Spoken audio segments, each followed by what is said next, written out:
The sun hung low in the sky, casting a fiery orange glow across the empty street. Jack Razor Thompson revved the engine of his Harley, its rumble vibrating the ground beneath him. He'd been riding for hours, feeling the wind whip through his hair and the rush of freedom that came with it. The kind of freedom only a man like him, untethered by rules or responsibilities, could know. Jack wasn't a man of subtlety. He didn't care for niceties or pleasantries. If something pissed him off, he'd let the world know. And if something amused him, even for a second, he'd make it known, too. As he rolled down the quiet street, his eyes scanned the empty sidewalks, looking for a place to grab a drink. He didn't expect to see anything exciting, but life had a way of throwing curveballs when you least expected them. And that's when he saw it. A stray cat, scraggly and covered in dirt, trotted across the sidewalk, pausing as it glanced up at the biker. Jack's lips curled into a wicked grin. His hand tightened on the throttle.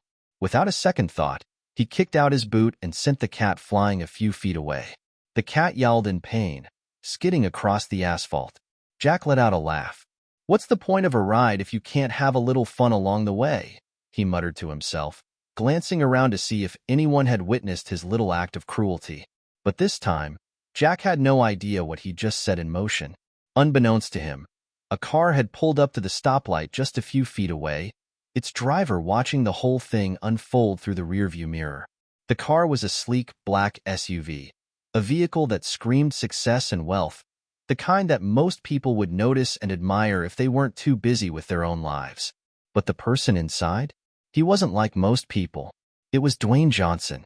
He'd been enjoying a quiet afternoon drive, thinking about the latest projects and how Leo, his beloved cat, had been acting a bit more distant than usual.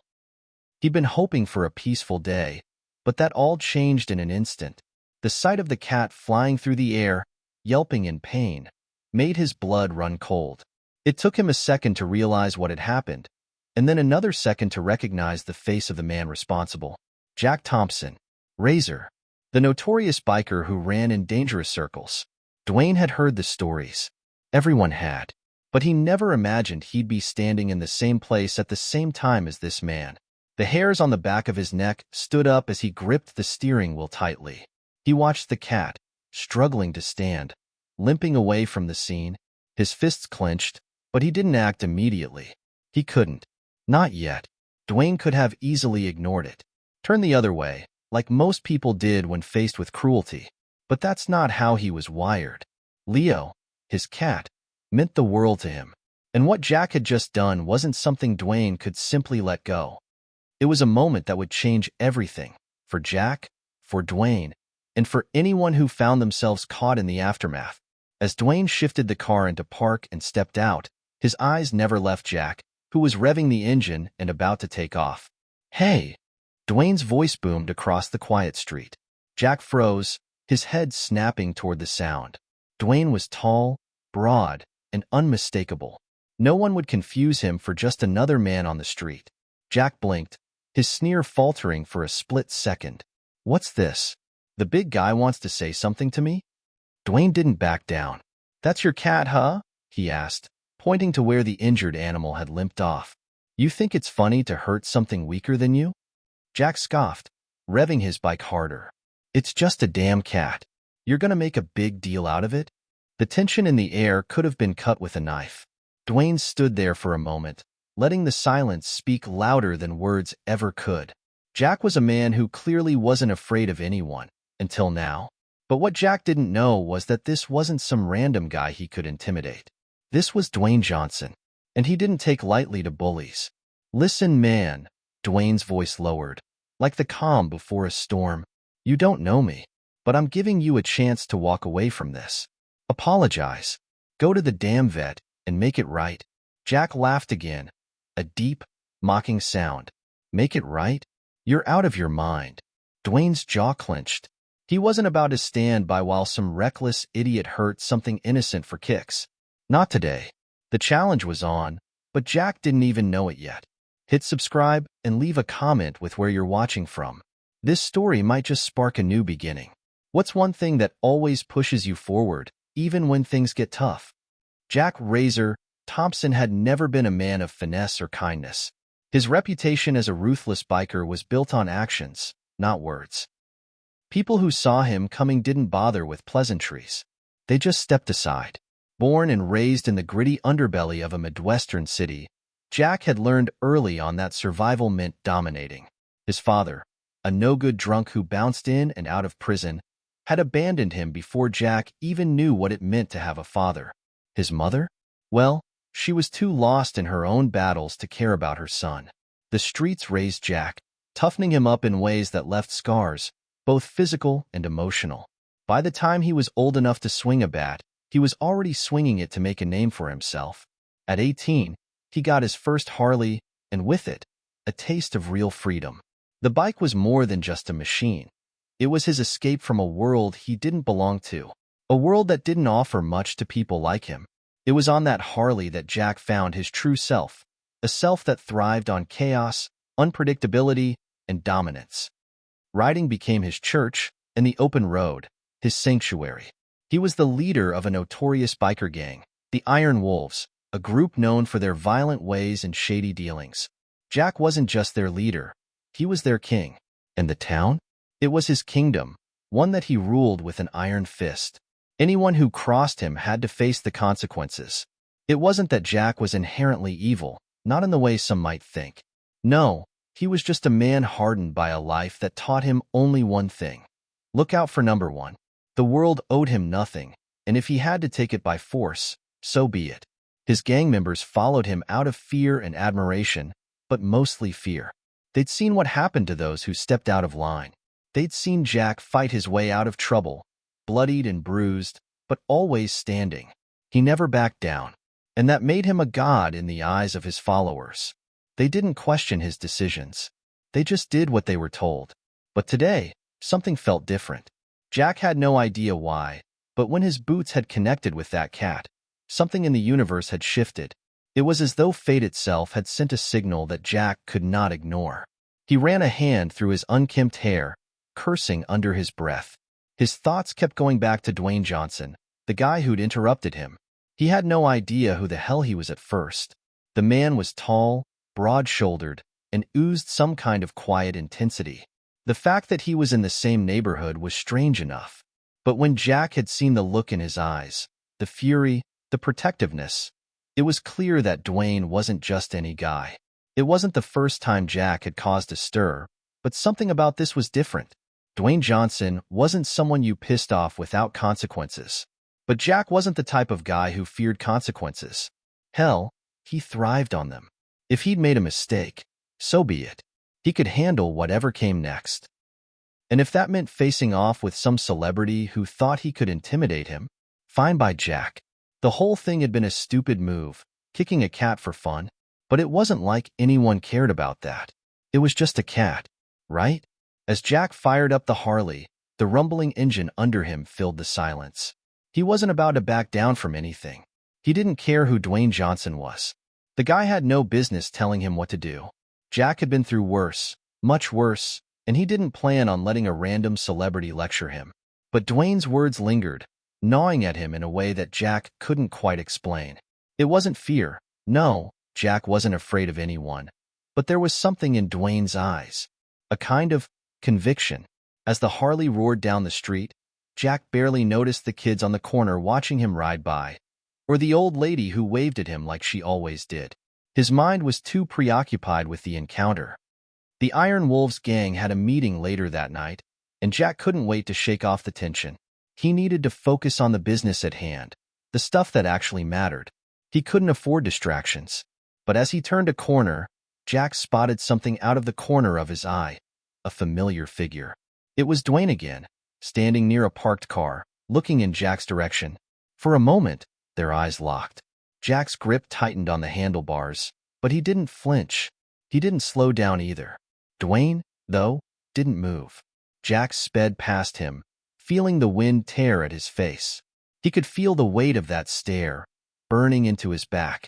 "Whatever," Jack muttered under his breath. "I've got better things to worry about." Little did he know, this was just the beginning. His life was about to take a turn that he never could have predicted. Dwayne Johnson didn't expect his peaceful afternoon to turn into anything more than a quiet drive through the neighborhood. The sun was setting in the distance, the streets were calm, and he was only thinking about one thing: his cat, Leo. Leo was getting older, his playful energy replaced by quiet moments of reflection as he lay on Dwayne's windowsill. The two of them had been through a lot together, and Dwayne cherished those small, simple moments with his pet. But then, he saw it. The biker. The cruel act that Jack had committed against the defenseless cat had pierced through the calm like a lightning bolt. Dwayne's hands had instinctively gripped the wheel harder when he saw the cat fly across the street. His protective instincts kicked in faster than he could even process the situation. Leo might not have been that same cat, but in Dwayne's eyes, all animals deserved respect. No one hurt something weaker, especially when they couldn't defend themselves. What bothered him most was the complete lack of remorse in Jack's expression. The biker didn't seem to care about the pain he just inflicted, didn't care that there was a living being suffering in the middle of the street. As he sat in his car, watching Jack speed away, Dwayne's thoughts weren't on the cat alone. They were on the man himself. There was something about the whole thing that struck him deep. Jack wasn't just some punk on a bike. This was a guy who clearly lived without consequences, a guy who likely hadn't faced any real repercussions for his actions in a long time.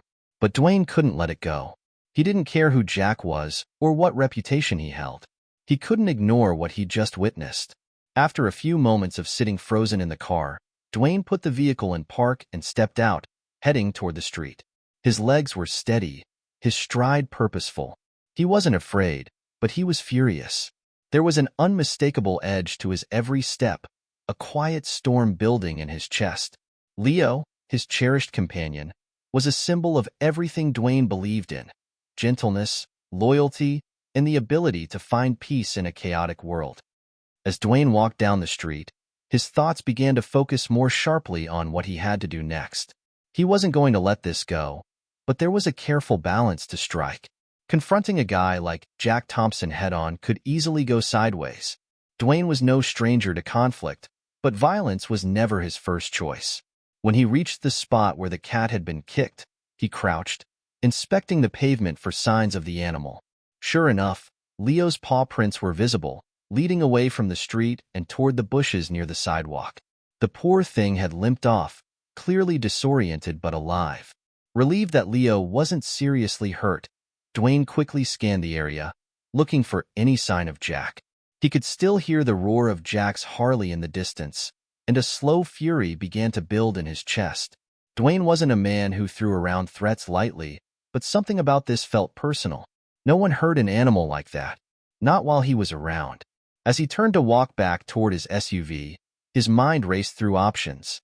Should he go after Jack? Track him down? Confront him directly? Dwayne wasn't interested in a street fight.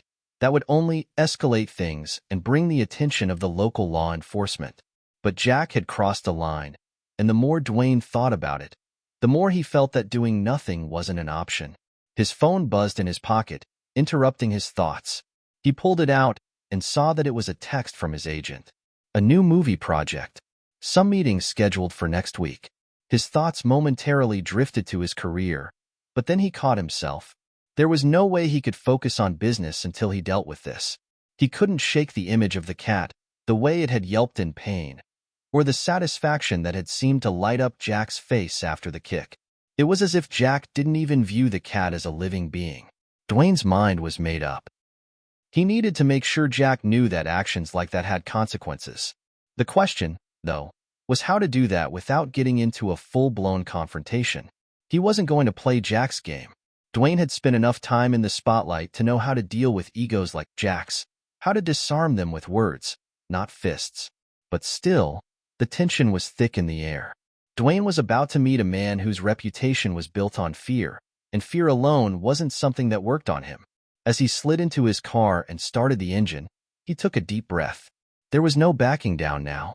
If Jack didn't apologize or at least recognize the wrong he'd done, things were going to escalate in a way neither of them could predict. The road stretched out before him, leading toward the last place he expected to find closure. Jack Thompson wasn't a person Dwayne had ever planned to confront, but fate had a way of shaking things up. What started as a petty act of cruelty on Jack's part was about to turn into a collision of two very different worlds. And when it did, Dwayne knew it wouldn't be pretty. As Dwayne made a right turn, heading toward the part of town where the bikers usually hung out, he glanced in the rearview mirror. There was no turning back now. The streets of the town had begun to dim as dusk settled in. Neon signs flickered on and off, casting an eerie glow across the alleys and parking lots. The air had cooled, the sharp bite of the evening wind starting to replace the warmth of the day. Dwayne's SUV rolled quietly down the street, the engine humming softly as he neared the Iron Wolves' usual hangout. This wasn't a place you went to if you wanted peace. It was a den of loud engines, wild personalities, and a rough crowd that operated in the shadows. The Iron Wolves weren't known for their charity work. They were the kind of gang that made their mark with intimidation and violence. Dwayne was no stranger to tough environments, but this felt different. This was personal. He parked across the street, the sound of his engine cutting through the night air as he killed the ignition. Dwayne's muscles tensed as he scanned the area. Several Harleys were parked outside the rundown building where the gang hung out. The low hum of music and chatter could be heard from the street. Dwayne had no doubt Jack would be inside, surrounded by his gang. This was his turf, his kingdom. But tonight, Dwayne wasn't just any guy walking into a biker bar. He was Dwayne Johnson, and he wasn't about to let Jack's actions go unnoticed. He stepped out of the car and felt the weight of the confrontation ahead of him. His mind was clear. He wasn't looking for a fight, but he wasn't leaving without making his point. His footsteps echoed across the parking lot as he walked toward the entrance, each step purposeful, each movement deliberate. The door to the bar swung open, and the chatter inside dimmed for a moment. The heavy metal music playing in the background gave way to a strange silence as the people inside took note of the large figure standing in the doorway. Dwayne's presence alone was enough to turn heads. His towering frame and sharp eyes made him a force to be reckoned with. And tonight, he wasn't here for small talk. Jack was sitting at the back of the room, surrounded by a couple of his closest members. He didn't immediately recognize Dwayne. The last time he'd seen the man, he'd been in a car, parked at the corner, watching Jack from a distance. But that was before Dwayne stepped through that door. For a second, Jack squinted. His eyes flicked to his companions, trying to gauge if anyone else in the room recognized the man who had just entered. And then, it hit him. That was Dwayne Johnson, the actor, the guy with the muscles and the smile who always seemed to be everywhere, whether it was in movies or on social media. Dwayne made his way toward Jack with slow, measured steps. The entire room seemed to hold its breath, the tension thick enough to cut through with a knife. The gang members were unsure what to make of it. A few whispered to each other, but no one dared approach. They all knew that if Jack was involved, there was no telling what could happen. But this guy, this wasn't a situation any of them had been in before. Jack set down his beer, his gaze narrowing. Well, he drawled, looking Dwayne up and down. The big man himself, huh? What's your game here? Dwayne didn't flinch. He wasn't here for games. You kicked a cat, Jack, he said, his voice even but laced with an intensity that had the room on edge. That's not something I let slide. Jack laughed, a dark, mocking sound that echoed in the otherwise silent room. A cat? You came all the way down here over a damn cat? That's rich. It's not about the cat, Dwayne responded, his tone low but sharp. It's about the principle. No one should ever get off on hurting something that can't defend itself. That's weak, and you know it. The room shifted uneasily. Jack's usual bravado wavered for a fraction of a second. He wasn't used to being challenged, certainly not in his own turf, and definitely not by someone like Dwayne Johnson. He was used to people bowing to his power, or at the very least, keeping their distance. But here was a man who didn't give a damn about Jack's reputation. Jack leaned back in his chair, his hands folding across his chest. Look, buddy, I don't know who the hell you think you are, but you don't walk into my bar and tell me what I can and can't do. I've been around longer than you've been breathing, and I've earned the right to have some fun. A cat? Who cares? It's not like I killed it. You humiliated it, Dwayne shot back, stepping forward. The gang members exchanged glances, unsure if this was going to spiral out of control. Dwayne's voice dropped a little lower, his words becoming more direct. You didn't just kick a stray cat. You showed everyone that you don't give a damn about anyone but yourself. That's not something I can let slide. Jack stood up slowly, his eyes flashing with a mix of irritation and arrogance. He was used to getting under people's skin, but Dwayne wasn't like the others. This guy was different, and Jack didn't like it. I don't know what you think you can do about it, Jack spat, taking a step toward Dwayne. You think you can intimidate me with your movie star nonsense? Get real. Dwayne's eyes didn't waver.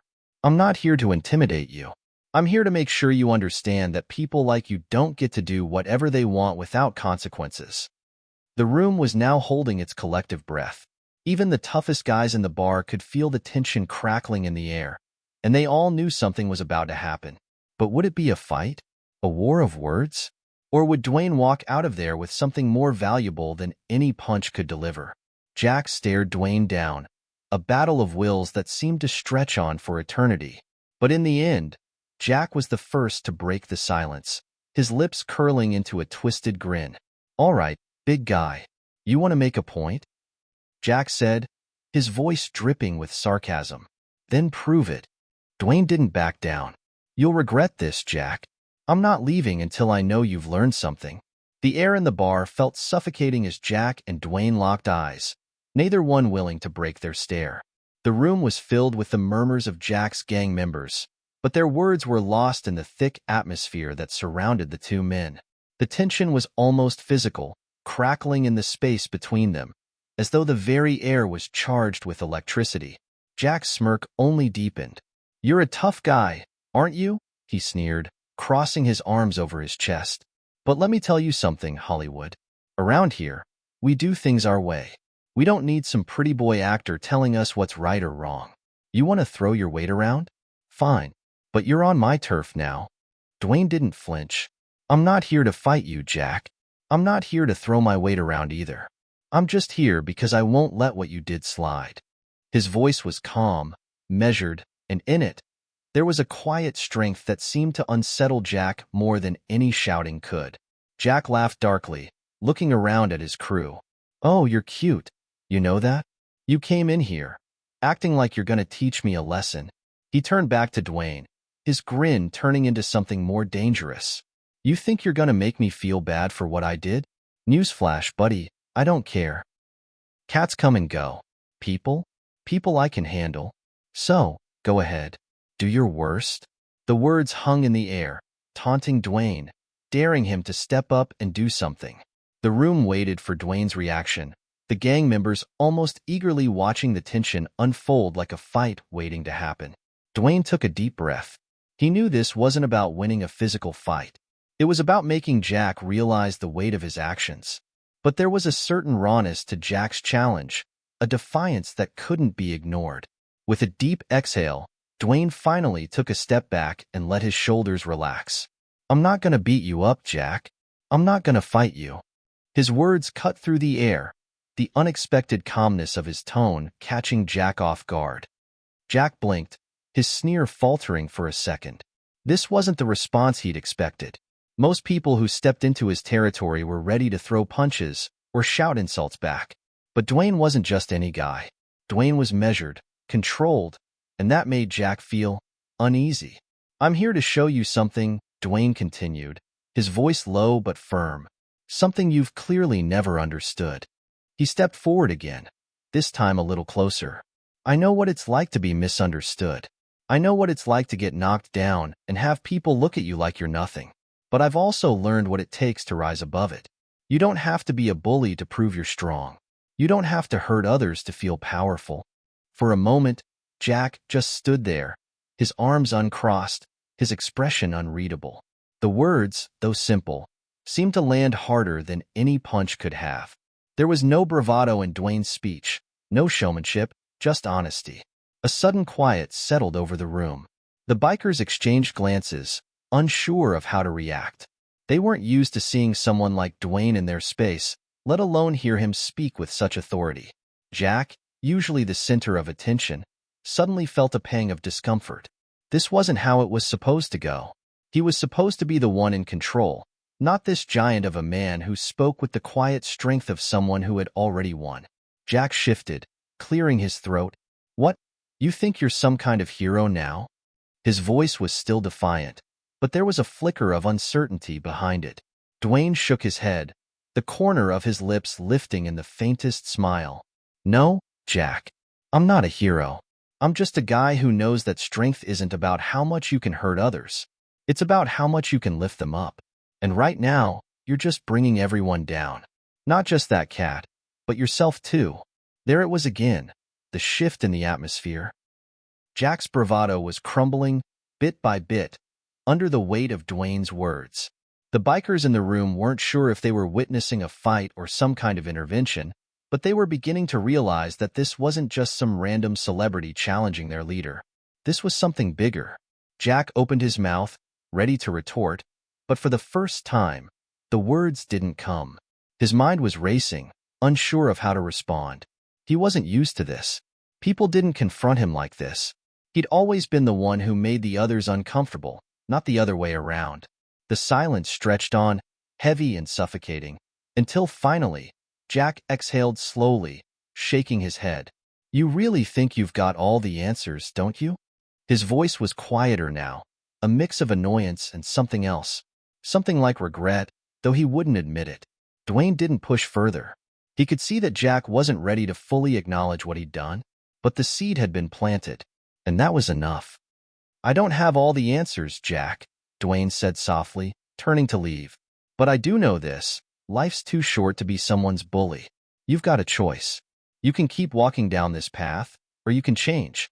It's up to you. With that, Dwayne turned toward the door.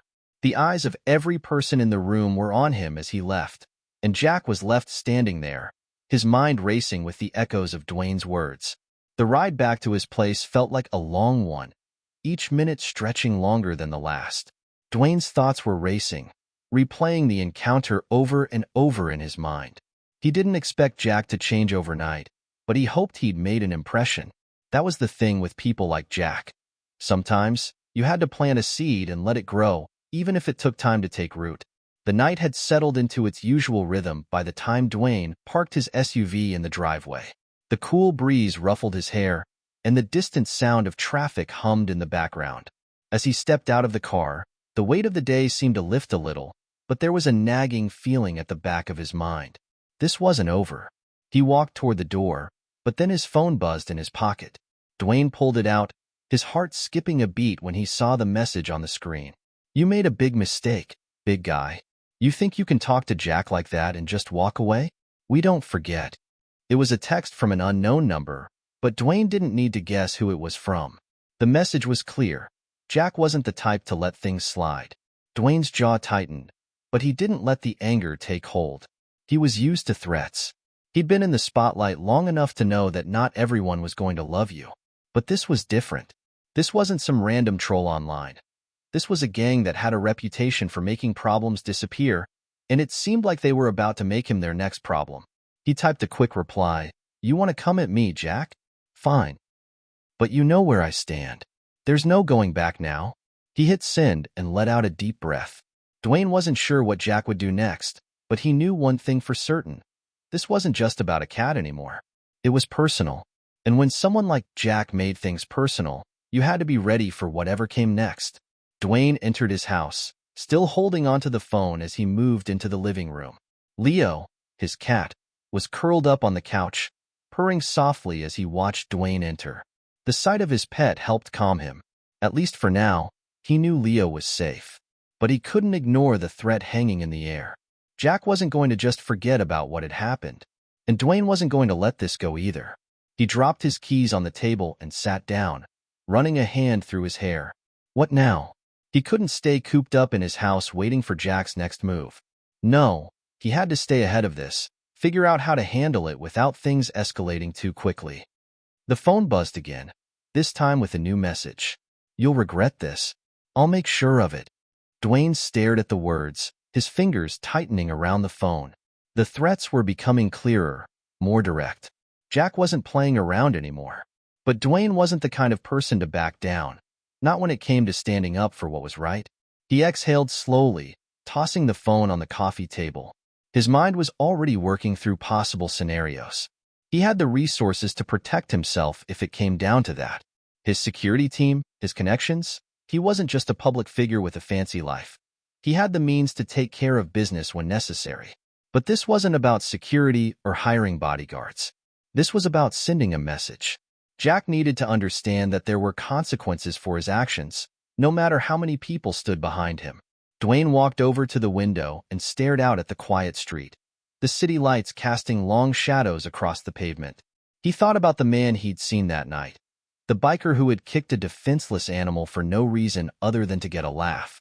And he thought about the message he'd just sent. Dwayne had hoped Jack might reconsider after their conversation. Maybe, just maybe, there was a chance for him to make the right choice. But now it was clear that Jack wasn't going to change easily. The game had shifted. Dwayne wasn't dealing with a petty thug. He was dealing with someone who thought they were untouchable, someone who believed they could do whatever they wanted without facing the consequences. And that was something Dwayne couldn't let stand. He turned away from the window and walked to the door, grabbing his jacket from the coat hook. He wasn't going to sit around waiting for Jack to make his move. No, Dwayne was going to make his own move first. He'd go back to the place where it all started, face the problem head-on before it spiraled out of control. He knew Jack was dangerous, but he also knew that the only way to take control of the situation was to confront it, not hide from it. As he stepped out of his front door, the cool air hit him once more, sharp and crisp. He took a deep breath and started toward his car. Whatever was coming, Dwayne was ready. The unexpected intervention from Tony, the rival gang member, left the bar in an uneasy stillness.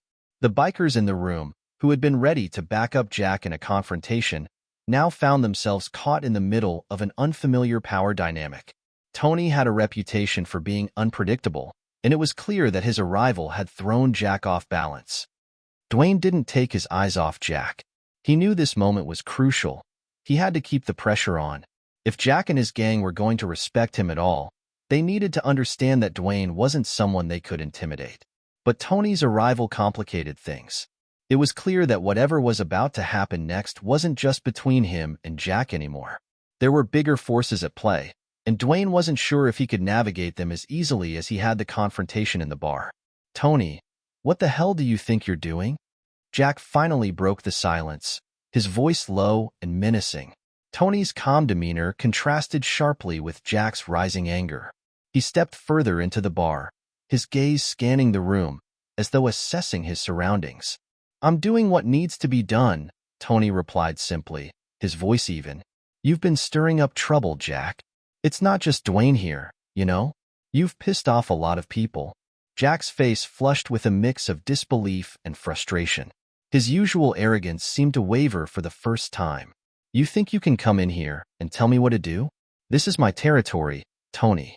You don't control shit here." Tony's lips curled into a faint smile, but it wasn't a friendly one. "Your territory?" he repeated, his voice almost mocking. "Not anymore.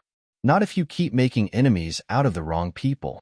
Dwayne felt a cold shiver run down his spine. Tony wasn't just talking about the tension with him. There was something deeper here, something that made Jack's situation more precarious than it had seemed at first. The world of gangs wasn't just about loyalty. It was about respect, control, and power. And it seemed Jack was losing all three. Jack stood silent for a moment, his mind clearly racing. He looked back at Dwayne, then at Tony, and finally back at his crew. His fingers twitched, but this time, he didn't make a move. Dwayne could see the calculation behind Jack's eyes. He was weighing his options, trying to figure out how to salvage his reputation and his hold over his gang. Dwayne took a slow step forward, his gaze never leaving Jack. "This isn't about a cat, Jack. This isn't about me proving a point anymore. This is about you realizing that your actions have consequences, and not just from me. You've got a whole world of people watching you now." Jack's jaw clenched, but he didn't respond. He knew, just as well as Dwayne, that the situation was spiraling out of control. If he didn't regain control soon, he'd lose everything. But the threat of Tony's involvement was a game changer. Tony was a wild card, and Jack couldn't afford to make an enemy of him. "Get out," Jack finally muttered to Dwayne, his voice tight, his pride clearly bruised. "Just get the hell out of here." Dwayne nodded slowly, his eyes still locked on Jack's. but he didn't move immediately. Instead, he glanced at Tony, who was watching the whole exchange with an unreadable expression. "Are you sure about that, Jack?" Dwayne asked, his voice calm but laced with warning. "You're gonna let your pride cost you everything?" Jack's eyes flickered with uncertainty, but he said nothing.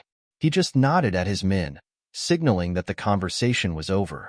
The tension in the room was palpable as the gang members slowly started to drift away from the scene, their earlier bravado replaced by a hesitant quiet. Dwayne turned on his heel and walked toward the exit, but just before he stepped out the door, he paused and looked over his shoulder one last time. "You're not untouchable, Jack," he said.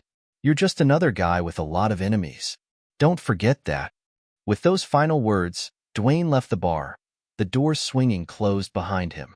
As he walked out into the cool night air, he felt a weight lift off his shoulders.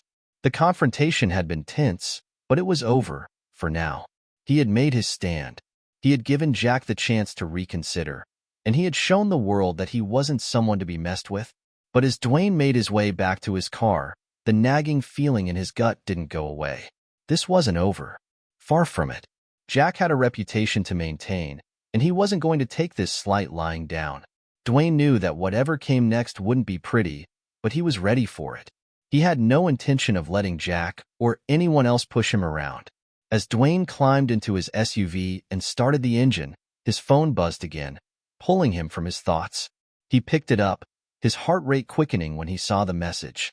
"This isn't over. You've made your move, but I'll make mine. Watch your back, Dwayne." It was Jack's number. The warning was clear. The game had just begun. The next few days were eerily quiet. Too quiet. Dwayne had expected some kind of retaliation after his confrontation with Jack, but instead, he found himself in a strange limbo. Jack didn't show up at his place, didn't send any more threats, and his crew didn't make any moves. The silence hung heavily in the air, like the stillness before a storm. Dwayne couldn't decide whether it was a good thing or not. On one hand, he appreciated the break from the chaos. On the other, he knew Jack wasn't the type to take a loss lying down. As he sat at his kitchen table one morning, sipping his coffee, Dwayne couldn't shake the feeling that something was coming. He was used to living with a sense of unease, to anticipating the next challenge. But this felt different. His phone buzzed, pulling him out of his thoughts. He looked at the screen and saw a text from his friend and bodyguard, Marcus. "We've been hearing some rumblings. Jack's gang is making some moves, but they're staying quiet for now. Whatever you said to him, it's definitely got him rattled. Keep your eyes open." Dwayne ran a hand through his hair and set his cup down. It wasn't surprising. Jack's crew wasn't known for sitting idly when their leader was disrespected. But the fact that they hadn't acted yet was unsettling. It could mean that Jack was planning something big, or it could mean that he was biding his time, waiting for the perfect moment to strike. "Watch your back," Dwayne muttered to himself. It wasn't the first time he'd been in this kind of situation, and it wouldn't be the last. But this was different. There was something personal about this, something that made it feel like a battle that had to be fought on his terms. He stood up and walked to the window, looking out at the street below. The sun was shining, but the air felt heavy, as though the world was holding its breath. It was the kind of day where anything could happen, and Dwayne didn't like the feeling that his every move was being watched. He didn't expect to get any sleep that night. He had too much on his mind.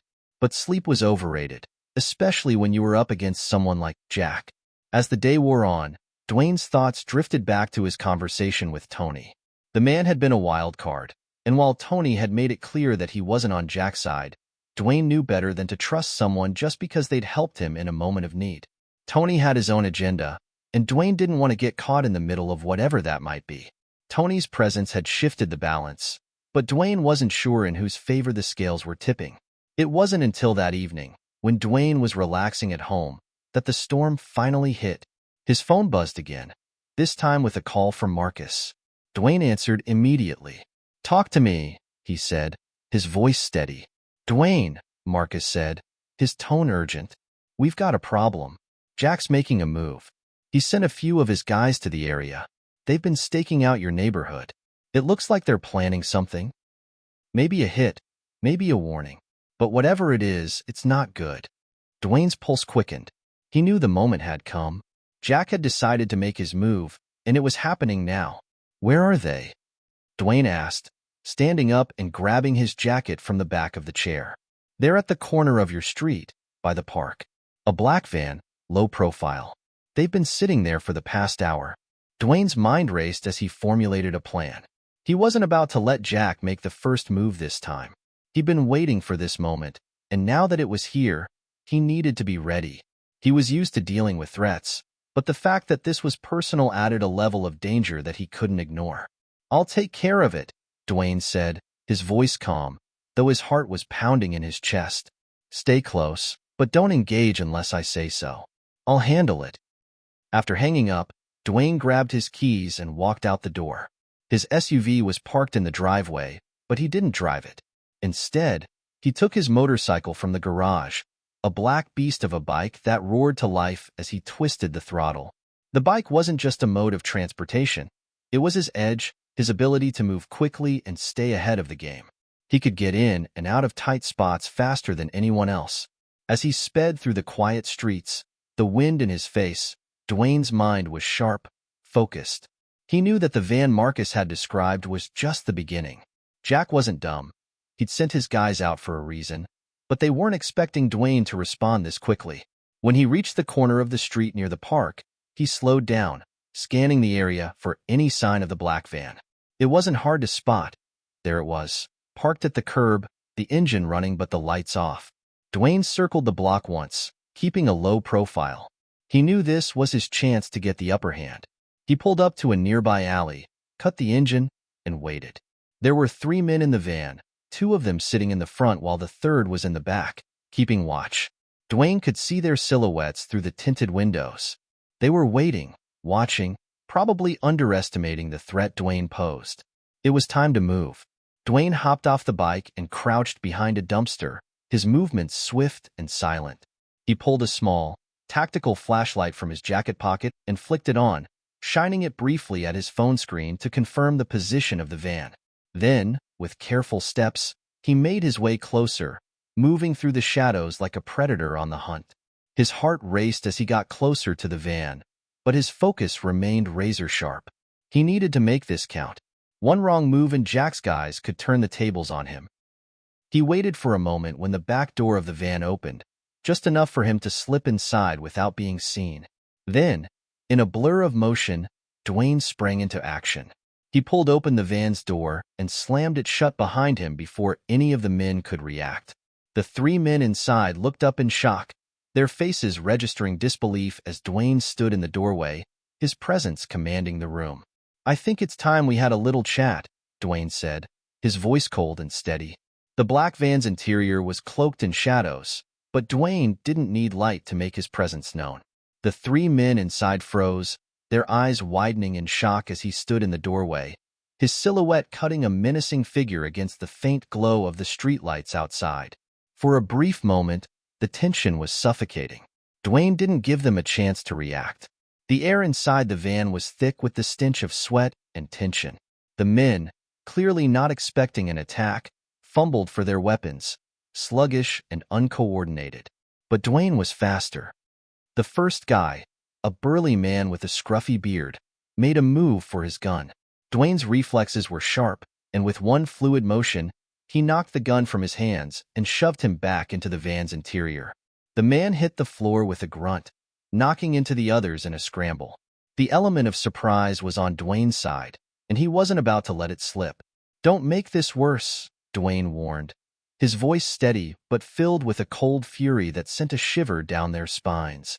He had no interest in killing anyone, but if they forced his hand, he would.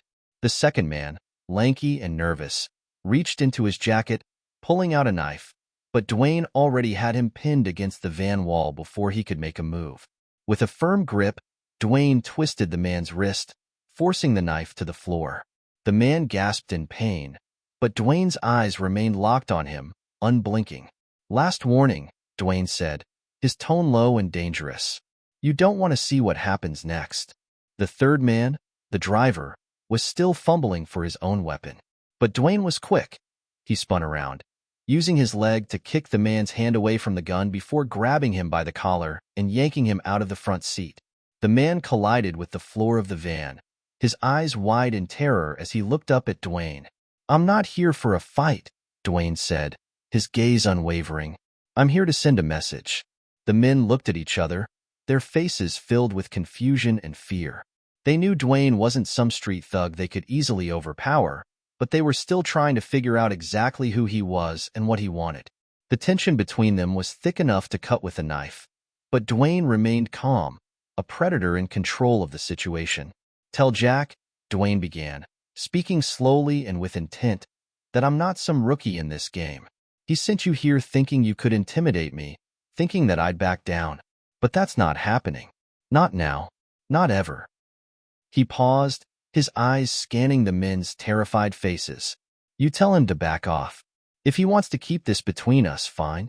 But if he keeps sending people after me, it's not going to end well for him."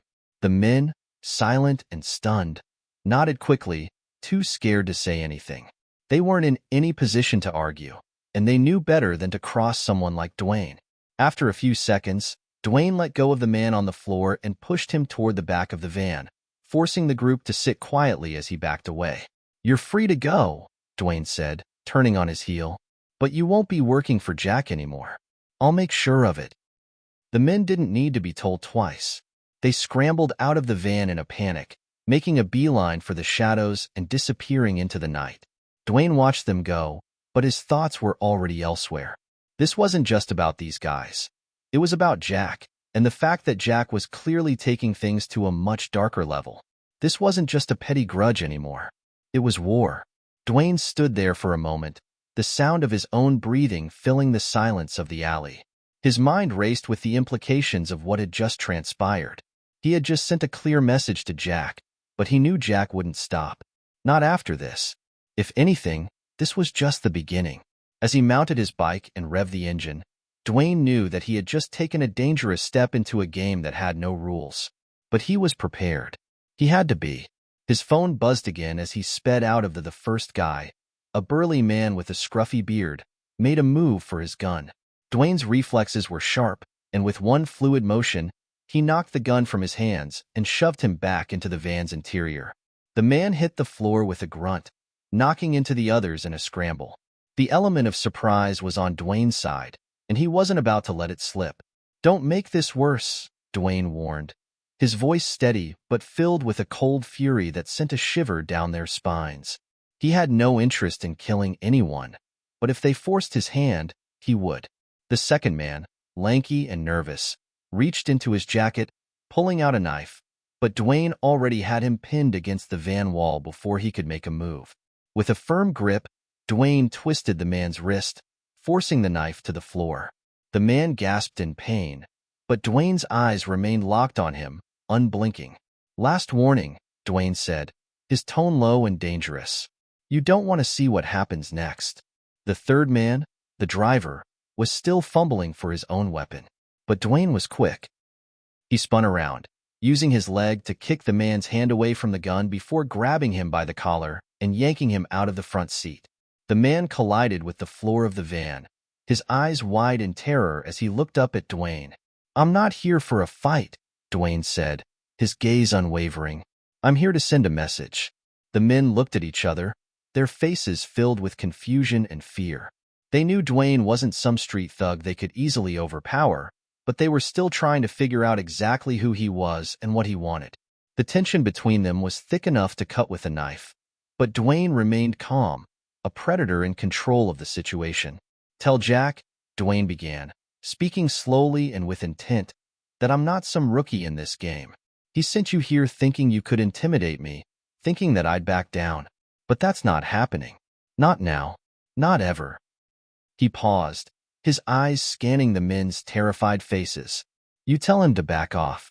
If he wants to keep this between us, fine. But if he keeps sending people after me, it's not going to end well for him." The men, silent and stunned, nodded quickly, too scared to say anything. They weren't in any position to argue, and they knew better than to cross someone like Dwayne. After a few seconds, Dwayne let go of the man on the floor and pushed him toward the back of the van, forcing the group to sit quietly as he backed away. "You're free to go," Dwayne said, turning on his heel. But you won't be working for Jack anymore. I'll make sure of it. The men didn't need to be told twice. They scrambled out of the van in a panic, making a beeline for the shadows and disappearing into the night. Dwayne watched them go, but his thoughts were already elsewhere. This wasn't just about these guys. It was about Jack, and the fact that Jack was clearly taking things to a much darker level. This wasn't just a petty grudge anymore. It was war. Dwayne stood there for a moment, the sound of his own breathing filling the silence of the alley. His mind raced with the implications of what had just transpired. He had just sent a clear message to Jack, but he knew Jack wouldn't stop. Not after this. If anything, this was just the beginning. Alley, heading back to his place. He glanced at the screen. Marcus was calling. "Talk to me," Dwayne answered. "Dwayne," Marcus's voice was tight with the first guy. A burly man with a scruffy beard made a move for his gun. Dwayne's reflexes were sharp, and with one fluid motion, he knocked the gun from his hands and shoved him back into the van's interior. The man hit the floor with a grunt, knocking into the others in a scramble. The element of surprise was on Dwayne's side, and he wasn't about to let it slip. "Don't make this worse," Dwayne warned, his voice steady but filled with a cold fury that sent a shiver down their spines. He had no interest in killing anyone, but if they forced his hand, he would. The second man, lanky and nervous, reached into his jacket, pulling out a knife, but Dwayne already had him pinned against the van wall before he could make a move. With a firm grip, Dwayne twisted the man's wrist, forcing the knife to the floor. The man gasped in pain, but Dwayne's eyes remained locked on him, unblinking. "Last warning," Dwayne said, his tone low and dangerous. "You don't want to see what happens next." The third man, the driver, was still fumbling for his own weapon. But Dwayne was quick. He spun around, using his leg to kick the man's hand away from the gun before grabbing him by the collar and yanking him out of the front seat. The man collided with the floor of the van, his eyes wide in terror as he looked up at Dwayne. "I'm not here for a fight," Dwayne said, his gaze unwavering. "I'm here to send a message." The men looked at each other, their faces filled with confusion and fear. They knew Dwayne wasn't some street thug they could easily overpower, but they were still trying to figure out exactly who he was and what he wanted. The tension between them was thick enough to cut with a knife. But Dwayne remained calm, a predator in control of the situation. "Tell Jack," Dwayne began, speaking slowly and with intent, "that I'm not some rookie in this game. He sent you here thinking you could intimidate me, thinking that I'd back down. But that's not happening. Not now. Not ever." He paused, his eyes scanning the men's terrified faces. "You tell him to back off. If he wants to keep this between us, fine. But if he keeps sending people after me, it's not going to end well for him." The men, silent and stunned, nodded quickly, too scared to say anything. They weren't in any position to argue, and they knew better than to cross someone like Dwayne. After a few seconds, Dwayne let go of the man on the floor and pushed him toward the back of the van, forcing the group to sit quietly as he backed away. "You're free to go," Dwayne said, turning on his heel. "But you won't be working for Jack anymore. I'll make sure of it." The men didn't need to be told twice. They scrambled out of the van in a panic, making a beeline for the shadows and disappearing into the night. Dwayne watched them go, but his thoughts were already elsewhere. This wasn't just about these guys. It was about Jack, and the fact that Jack was clearly taking things to a much darker level. This wasn't just a petty grudge anymore. It was war. Dwayne stood there for a moment, the sound of his own breathing filling the silence of the alley. His mind raced with the implications of what had just transpired. He had just sent a clear message to Jack, but he knew Jack wouldn't stop. Not after this. If anything, this was just the beginning. As he mounted his bike and revved the engine, Dwayne knew that he had just taken a dangerous step into a game that had no rules. But he was prepared. He had to be. His phone buzzed again as he sped out of the alley, heading back to his place. He glanced at the screen. Marcus was calling. "Talk to me," Dwayne answered. "Urgency. We've been hearing Jack's making his move tonight. He's planning something big, something personal. You need to be ready." Dwayne's grip on the throttle tightened, his mind now fully alert. He had been expecting this, and now it was finally happening. Jack was making his move, and this time, it wasn't just about sending a message. It was about taking everything Dwayne had.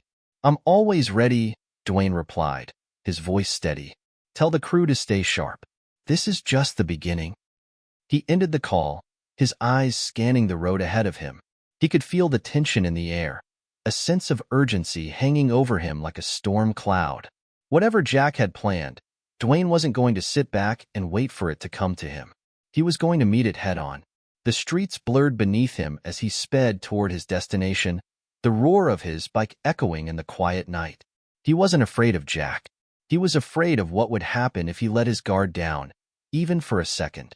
Jack was playing a dangerous game, and Dwayne had every intention of winning.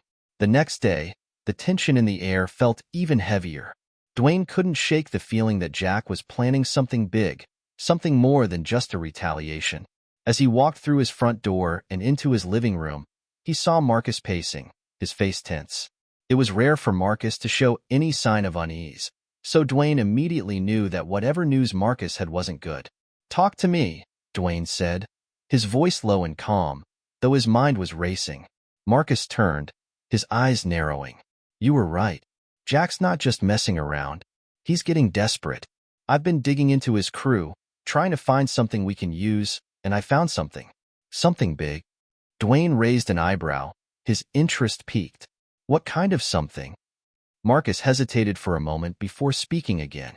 "Jack's connected to some heavy hitters, guys even outside of this city. He's been doing business with a cartel, weapons, money laundering, all sorts of things. He's in too deep, and it's starting to show. People are getting nervous." Dwayne's pulse quickened. "A cartel? You're telling me Jack's dealing with drug lords now?" "Yeah, and not just any cartel. A major one. The kind that doesn't hesitate to wipe out anyone who stands in their way." Marcus paused, letting the gravity of the situation sink in. "That means if we go up against Jack now, we're not just dealing with him and his crew. We're taking on people who don't care about the rules. People who won't hesitate to come after us. And I don't think Jack's afraid of them." Dwayne let the information settle in.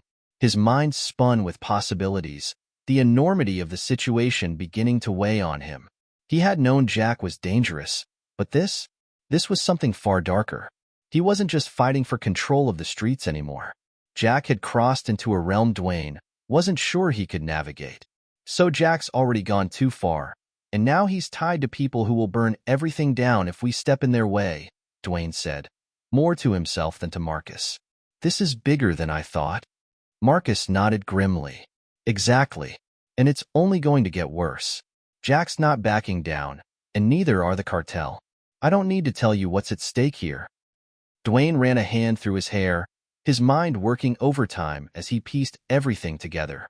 He wasn't about to back down from a fight. He never had. But this was a different kind of war, and he had to be smarter about it. He couldn't afford to go in blind. "I need more," Dwayne said, his tone resolute. "Find out who Jack's dealing with. Get me names, locations, whatever you can. And find out where the cartel's coming from. We need to know who we're up against before we make our move." Marcus looked like he was about to say something but paused, eyeing Dwayne carefully. "You sure about this? This isn't something you can walk away from once you step in." Dwayne's gaze hardened, his jaw setting. "I've never backed down from anything in my life, and I'm not starting now." The determination in his voice left no room for argument. Marcus nodded and reached for his phone, already making plans to dig deeper into Jack's connections. He knew better than to question Dwayne's resolve. Once he made up his mind, there was no turning back. The hours that followed were a blur. Dwayne went over his options, analyzing every move he could make. He wasn't just fighting for survival anymore. He was fighting for control of a city that had been slipping through his fingers ever since Jack came into the picture. But with the cartel now involved, it wasn't just about money or power. It was about keeping everyone he cared about safe. There was no way he could go in alone. As the sun set, Dwayne received another call from Marcus, who had managed to dig up some troubling information.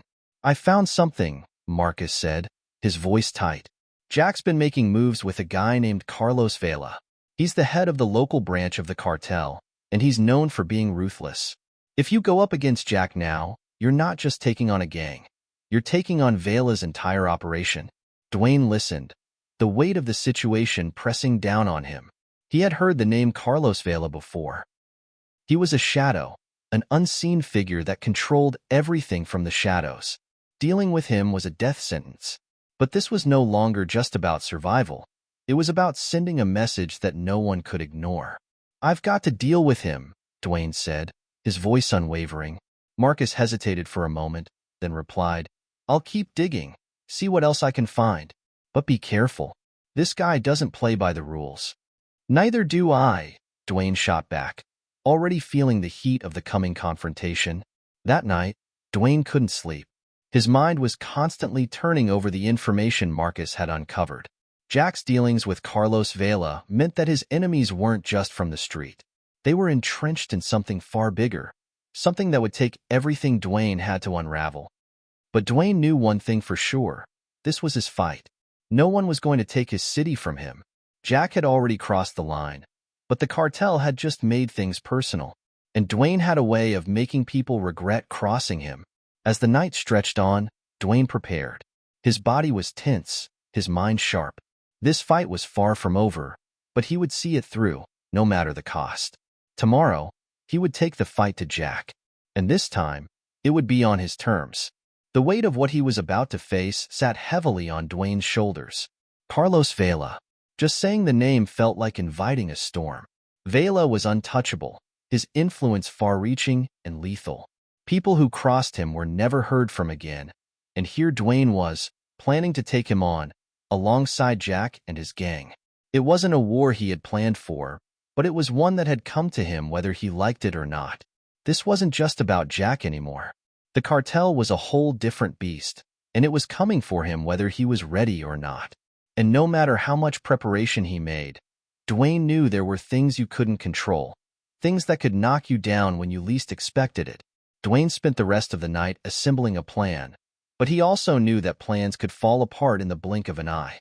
He'd have to stay flexible, keep his head on a swivel, and keep his enemies off balance. At first light, Marcus showed up at Dwayne's house, a grim look on his face as he stepped into the living room. His usual confident air was replaced with a sense of urgency. "I've been talking to some people. Jack's crew's been making moves. They're not just lying low anymore. They're preparing for something big. I'm getting word that they're about to hit a couple of your businesses. They're looking to take you down piece by piece." Dwayne clenched his jaw. Jack might have been a menace, but this felt like more than just a simple attack. It was a personal assault. "Do we have any idea where they're hitting?" Dwayne asked, standing up and walking toward the window. Marcus nodded. "A few places. One of your warehouses, the gym on 5th, and that restaurant on Elm Street. They're spreading out. It's not just one location. They're trying to hit you from all angles." Dwayne felt the anger bubbling up inside of him, but he forced himself to stay calm. There was no point in rushing into a fight without a strategy. The first thing he needed to do was make sure the people who worked for him were safe. If Jack wanted to hit his empire, he would need to get through Dwayne first. "We take the fight to them," Dwayne said, his voice low and controlled. "We hit them hard, but we keep our people out of it. We don't want to lose any ground to them. Marcus, I need you to get the crew together. Meet me at the warehouse. We're going to make sure Jack knows that he made a mistake coming after us." Marcus nodded, already on his phone making calls. He knew exactly what Dwayne was asking for. The crew wasn't just a group of people who worked for him. They were his family, his backup, and Dwayne trusted them more than anyone. They would be ready. Dwayne spent the next few hours checking in on his businesses, making sure security was in place and that everyone knew what to do if things got ugly. The last thing he needed was for Jack's crew to hit a place and find no resistance. He wouldn't let that happen. By midday, Dwayne had everything in motion. He met with the crew at the warehouse, a large industrial building on the outskirts of town that served as one of his main hubs. The place was already fortified, and the guards were on high alert. Dwayne's guys were ready for action, each one of them moving with the same quiet determination that Dwayne had drilled into them over the years. "All right, listen up," Dwayne said, addressing his crew. "We've got word that Jack's making his move today. He's hitting the warehouse, the gym, and the restaurant. We're not going to wait around for them to make the first move. We're going to hit them before they even know what's coming." He paused, letting the gravity of the situation sink in. The crew was silent, waiting for his next words. They trusted him, his plan, his leadership, and he wasn't about to let them down. I want teams at each location, Dwayne continued. Marcus, you'll take the gym. Check for any signs of movement. If they're there, we make it clear that they picked the wrong place to mess with. I'll be at the warehouse, and I'll keep comms open with the rest of you. The restaurant's a priority. If they hit that place, they'll be looking to make a statement. Got it, Marcus responded, his voice steady. We'll keep things quiet and hit hard. No mistakes. The crew split into their respective teams, each man and woman walking out with a clear sense of purpose. Dwayne stayed behind for a moment, looking out across the warehouse. There was no going back now. The storm had already arrived. As Dwayne made his way to the warehouse, his mind raced. He had to be ready for anything. Jack was unpredictable, and Vela's cartel was more than just a threat. They were a danger unlike anything Dwayne had ever faced before.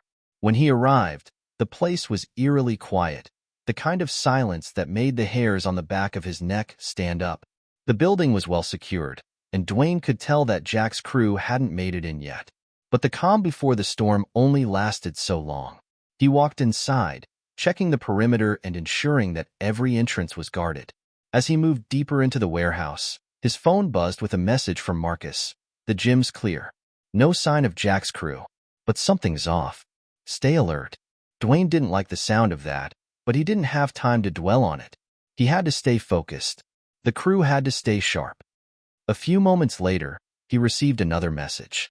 This time, it was from his contact at the restaurant. We've got company. They're here. Dwayne's pulse quickened. He wasn't sure if it was Jack's guys or someone else, but he didn't plan to wait around to find out. Time to move, Dwayne muttered to himself, his hand slipping into his jacket for the handgun he'd concealed earlier. His crew would be ready, and he wasn't about to let anyone get the upper hand. The adrenaline of the restaurant confrontation was still pumping through Dwayne's veins as he stepped into his car, his hands gripping the steering wheel. Every decision had led him to this moment. Jack was still out there, holed up somewhere, thinking he was safe. But Dwayne knew better. The time for running was over. Jack couldn't hide forever, and Dwayne was coming for him. Marcus was in the passenger seat, eyes scanning the streets as Dwayne drove. The tension between them was thick, but there was also an unspoken understanding. This was the end game. They were closing in on Jack, and they wouldn't stop until it was over. We hit him fast, Dwayne muttered, his eyes locked on the road ahead. I don't care how many people he's got with him. We take him down hard. We're ending this tonight. Marcus nodded. Got it. I'll make the calls. Make sure we have backup in case things go south. The destination was a safe house on the outskirts of town, a location that Jack had used as a hideout in the past. Dwayne knew it well, and it was the perfect place for a final confrontation. Isolated, hidden, and quiet. Just the way Jack liked it when he thought he could slip away from the chaos. But Dwayne wasn't giving him that luxury anymore. As they approached the safe house, Dwayne's pulse quickened. He wasn't nervous. He never was when the time came to fight. But the weight of the moment wasn't lost on him. This wasn't just about taking down Jack. This was about reclaiming his city, his reputation, and putting an end to the nightmare Jack had caused. No more threats. No more games. He pulled into a secluded area just down the road from the house, where his crew was already positioned, ready for the assault. Dwayne checked his weapons one last time, feeling the reassuring weight of his gun in his hand. He wasn't about to underestimate Jack. Not now, not after everything that had happened. Marcus turned to him, his face lit by the glow of the headlights. We going clean, no noise. Jack's hiding in there with a few of his guys. We clear the house, take him alive. Dwayne's eyes narrowed, the only sign of his anger. Alive? No, Marcus. He's not walking out of that house. We're done playing with him. Marcus seemed to understand the shift in Dwayne's tone. All right, you know best. The crew, now scattered around the perimeter of the house, was poised to move. Dwayne could feel the weight of the moment. This was it. This was the end of the line for Jack, for the cartel, for everything that had gone wrong over the last few months. They moved swiftly, shadows in the night, the cold air biting at their skin as they closed in on the safe house. The place was surrounded by trees and thick brush, making it easy to approach unnoticed. Dwayne took the lead, his instincts sharp as ever. Every step he took was deliberate, calculated. He wasn't going to leave any room for error. The front door was locked, but that was no obstacle for Dwayne. With a single motion, he smashed the door open, his crew flooding in behind him. The house was quiet, too quiet. But Dwayne wasn't fooled. Jack's men were still in there, waiting. They cleared the first room with ease, moving methodically from one space to the next, guns drawn, eyes scanning every corner. Dwayne's mind raced as he mentally mapped out the layout of the house. Jack had to be here. He wouldn't leave. He wasn't stupid enough to try to run at this point. They reached the living room, and that's when they heard it. The faintest shuffle from behind a door at the far end of the room. Dwayne motioned for two of his guys to flank the door, and the rest of the crew took up positions around the perimeter. With a signal, the door burst open, and they were on them. Jack's men barely had time to react before they were taken down. It was a brutal, silent takedown. Dwayne didn't hesitate. These men had made their choice when they sided with Jack. Now, they'd pay for it. And then, Dwayne saw him. Jack.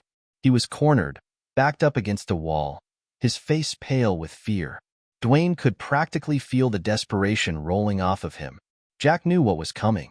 "Don't even think about running," Dwayne growled, his voice low and deadly. "This is the end of the line for you." Jack's eyes darted around the room, looking for an escape, but he knew it was futile. Dwayne had him cornered. There was no way out. "You think you've won?" Jack sneered, his voice trembling despite his bravado. "You don't know what you're dealing with. The cartel?" "I don't care about the cartel," Dwayne interrupted, his tone hard. "You're the one I'm after. You're the one who caused all of this." Jack's expression faltered, but he quickly recovered, his eyes wild. "You don't get it, do you? I've got connections, bigger than you can ever imagine. You take me out, and there's going to be a war. A real war." Dwayne took a step forward, his gun raised, but his expression remained calm. "You've already started a war, Jack, and it's over now." Before Jack could react, Dwayne pulled the trigger, and the sound echoed through the house. The bullet found its mark, and Jack collapsed to the floor. His eyes stared blankly at the ceiling. The fight finally drained from him. The room was silent, save for the sound of Dwayne's heavy breathing. His heart was still pounding, but it wasn't from fear. It was from the relief of knowing that the nightmare was over. Jack was gone. The cartel's hold on the city was broken. Dwayne stood there for a moment, staring at the lifeless body on the floor. His mind raced with the realization of what he had just done, but there was no time for second-guessing. The city still needed him. His empire needed him, and he was ready to rebuild. As Dwayne and his crew walked out of the safe house, the first light of dawn was breaking over the horizon. It was a new day. The war was over. The streets of the city were his once again. But Dwayne knew one thing for certain. This wouldn't be the last challenge he'd face. Life on the streets was unpredictable, and there would always be someone else looking to take his place. But for now, Dwayne could breathe easy. He had won this fight, and he would win the next one, too.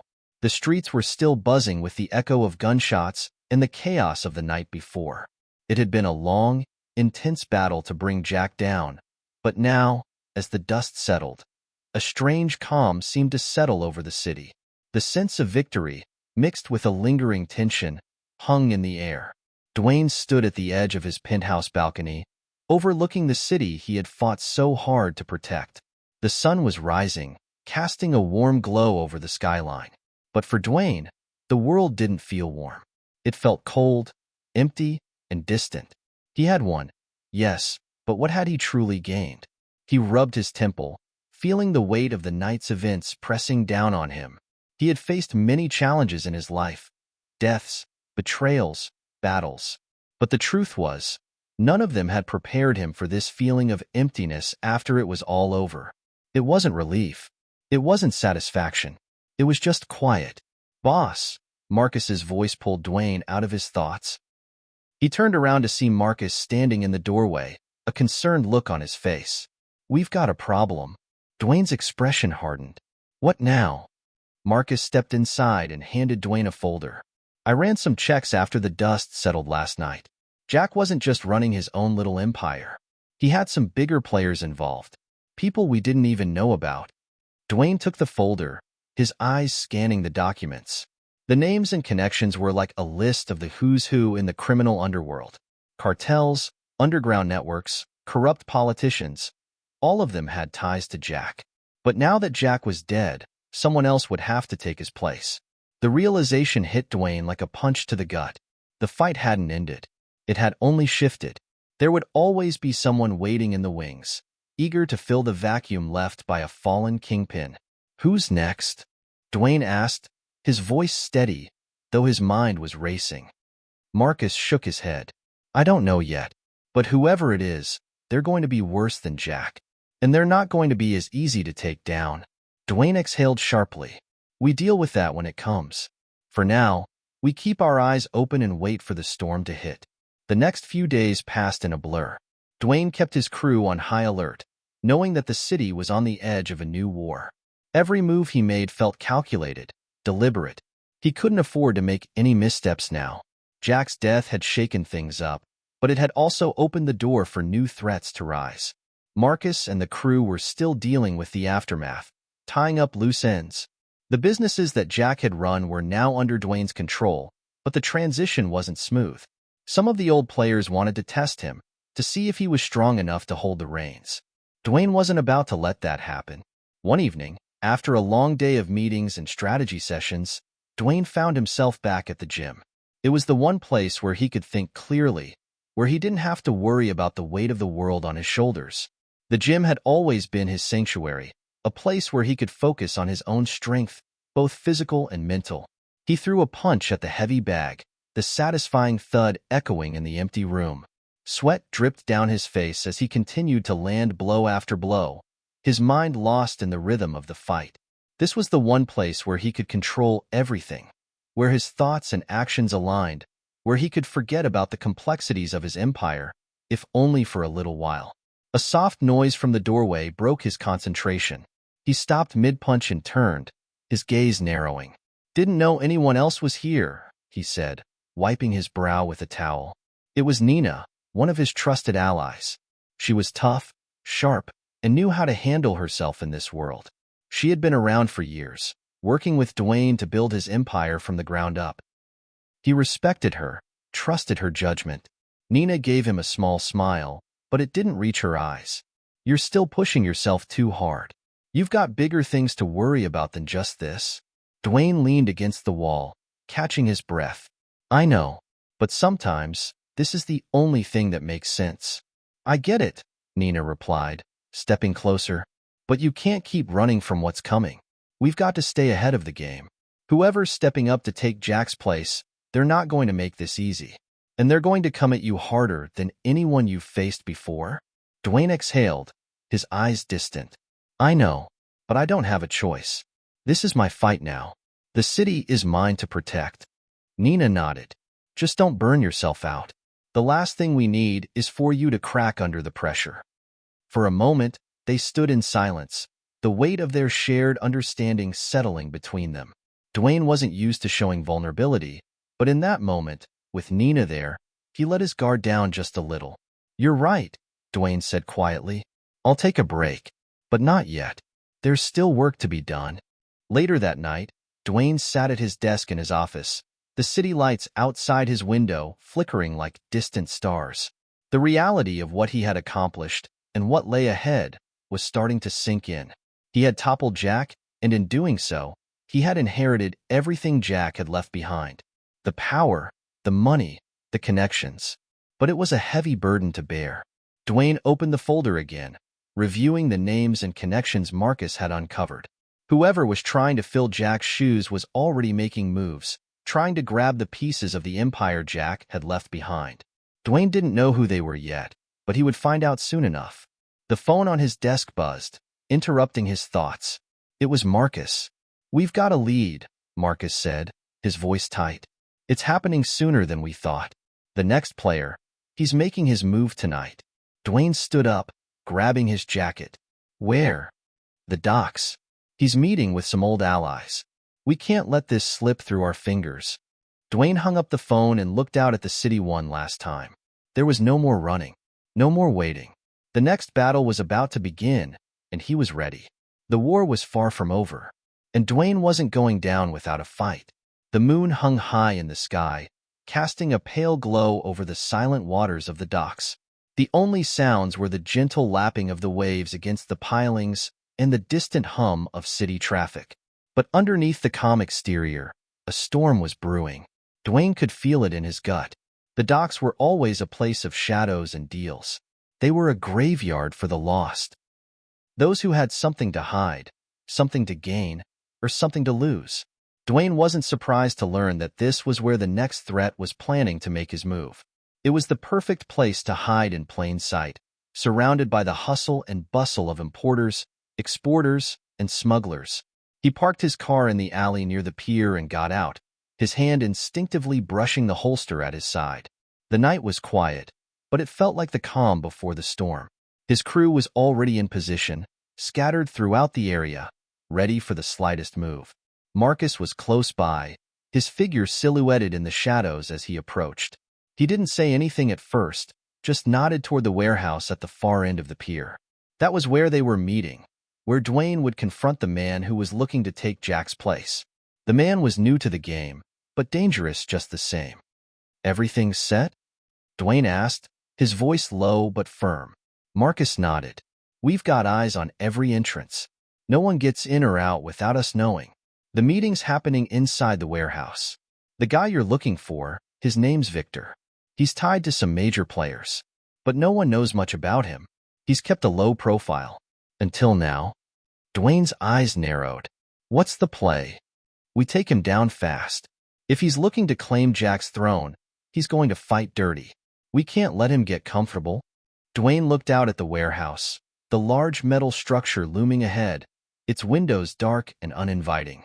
Inside, the deal was happening, and he wasn't about to let it go down without a fight. The group made its way toward the warehouse, their steps silent on the cold concrete. Dwayne's senses were heightened. He could feel the weight of the mission pressing on him, but it was nothing new. Every battle felt the same, even if the stakes kept getting higher. As they approached the entrance, Dwayne signaled for his crew to spread out. They had to be strategic. Victor's men were likely waiting inside, and Dwayne wasn't about to walk into a trap. He moved quickly and quietly, pushing the door open just enough to peek inside.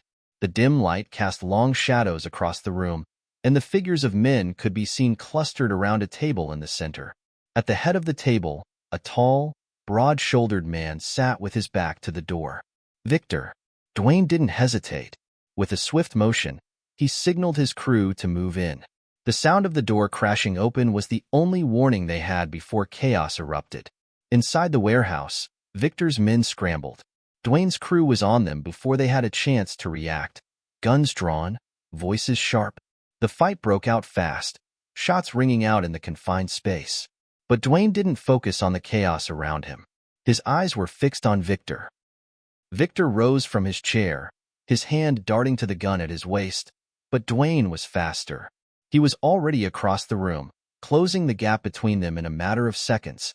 The two men locked eyes, a mutual recognition passing between them. Victor was no rookie. He had a coldness in his eyes, the kind that comes from years of playing in the underworld. He was here to take over, to challenge Dwayne for control of everything Jack had built. "You don't belong here," Dwayne said, his voice low and dangerous as he moved in closer. Victor sneered, a sharp laugh escaping his lips. "That's funny. I was about to say the same thing to you." The air between them crackled with tension. The standoff wasn't just physical. It was about power, control, and dominance. Victor was testing Dwayne, testing his resolve, and Dwayne wasn't about to let him win. Before Victor could pull his gun, Dwayne was already on him, his fist landing squarely in the man's gut. The impact sent Victor stumbling backward, but he recovered quickly, swinging a wild punch at Dwayne's face. Dwayne ducked and countered with a sharp uppercut that sent Victor reeling. But Victor wasn't done. He lunged forward, trying to land a hit, but Dwayne was faster.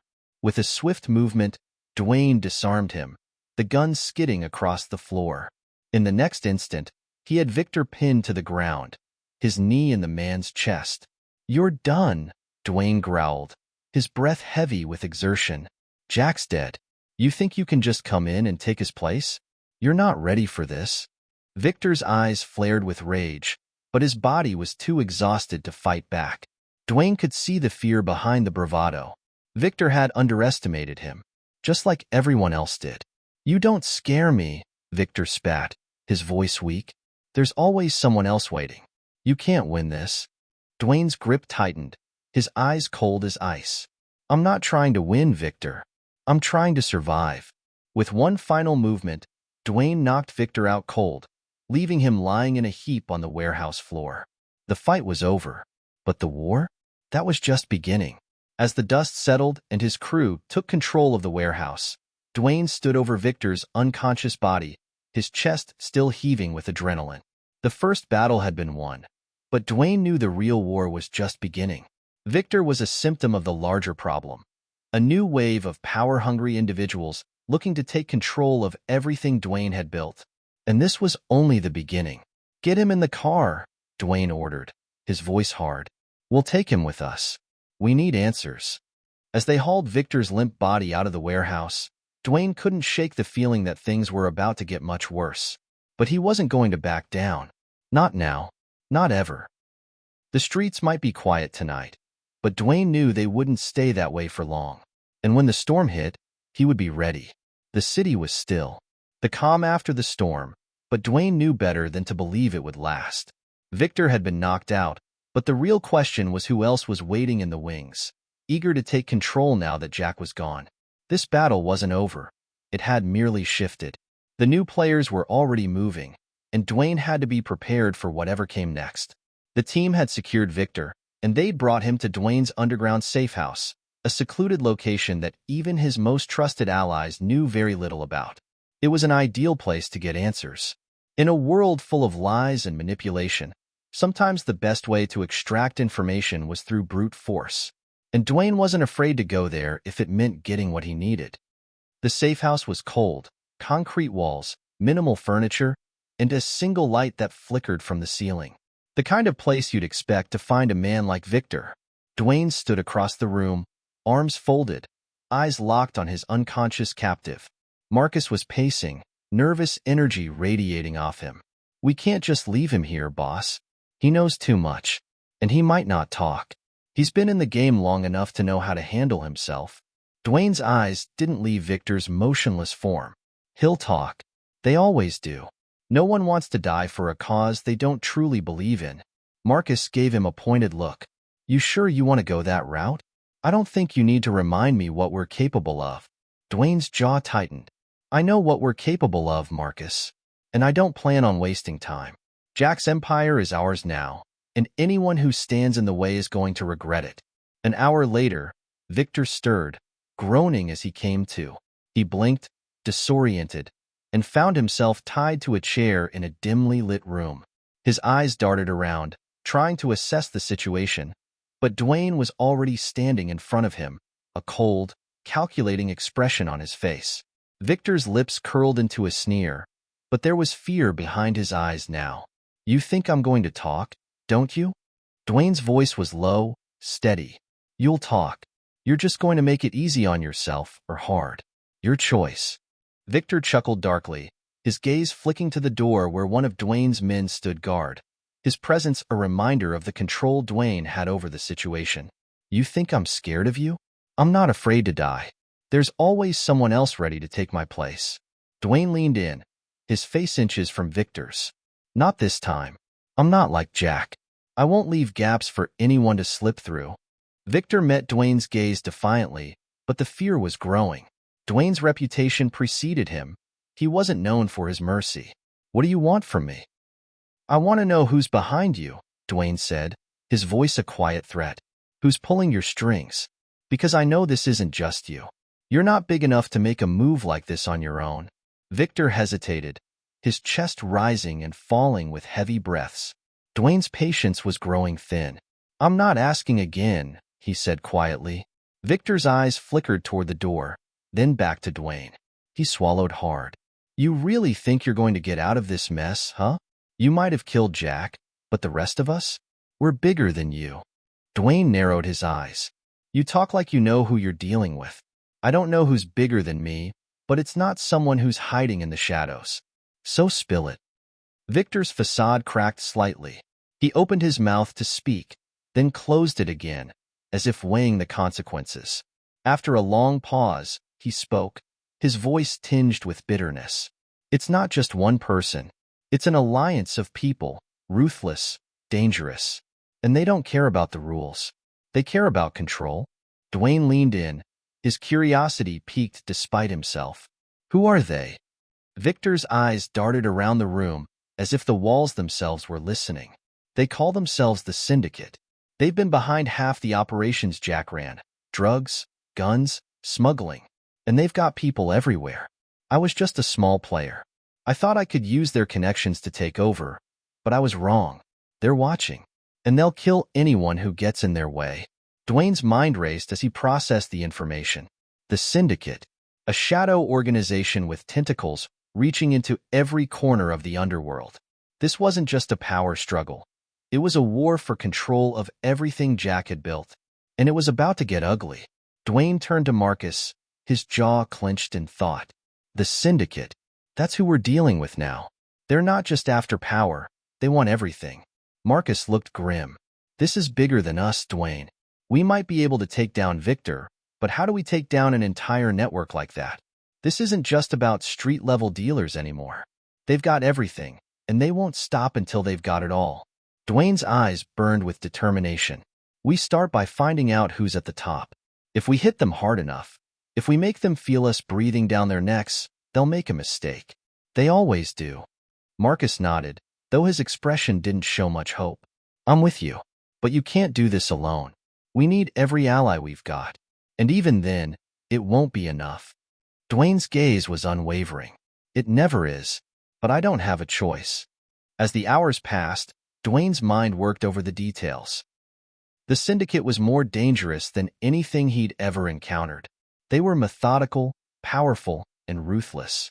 They wouldn't be taken down with brute force alone. But Dwayne was determined.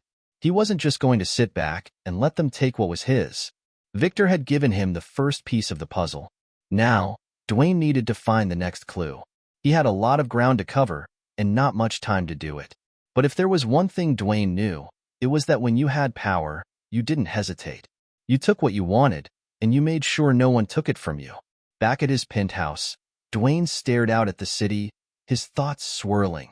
The game had changed. The Syndicate wasn't just another player. It was a force that could destroy everything he had worked for.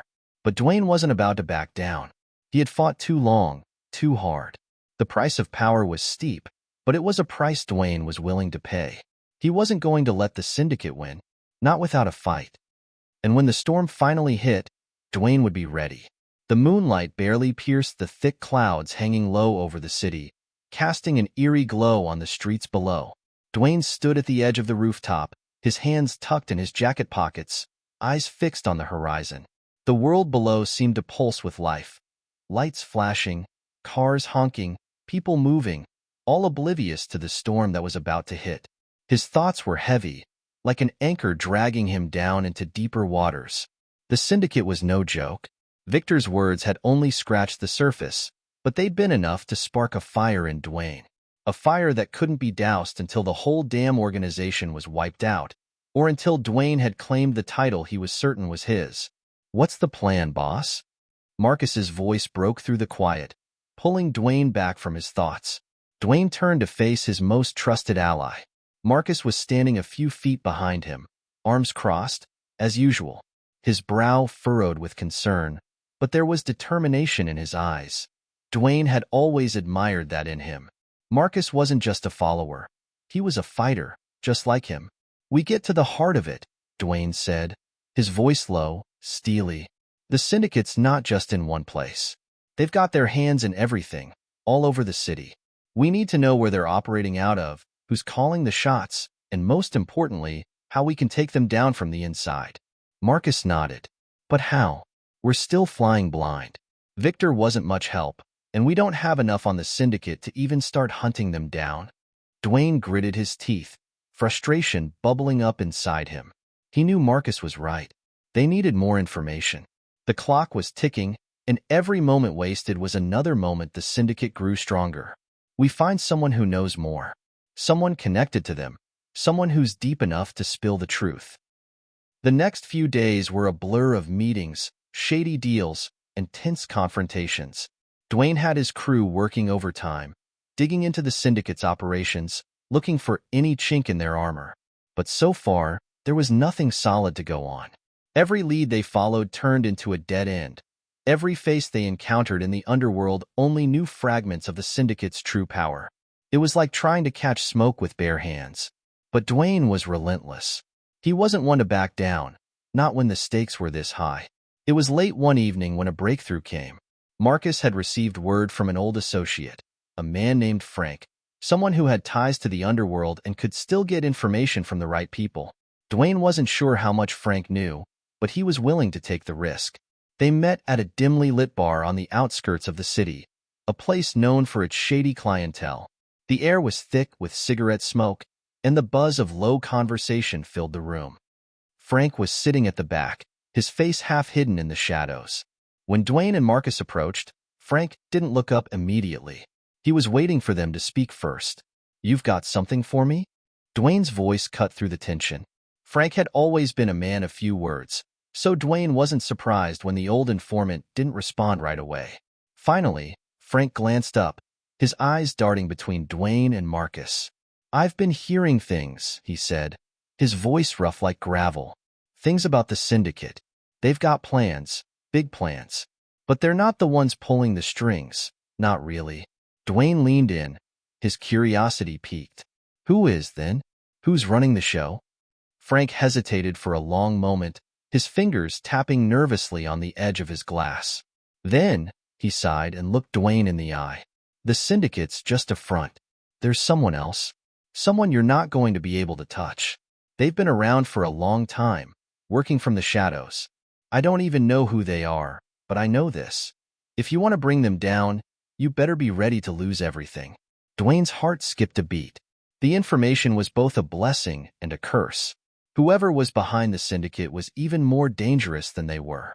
But this was the break they needed, the first step toward dismantling an empire that had grown far too powerful. "We're ready for whatever it takes," Dwayne said, his voice hard as stone. "Where do we start?" Frank slid a scrap of paper across the table, a set of coordinates written hastily in black ink. "I can't give you much more, but this is where it begins. Whoever's at the top has a place out there. You'll find what you need." Dwayne stared at the coordinates, feeling the weight of the moment. The map was clear, but the path to it wasn't. The journey ahead was going to be dangerous, and the price of failure would be steep. But Dwayne was ready. He had to be. That night, Dwayne and Marcus loaded up their gear and made their way to the coordinates Frank had given them.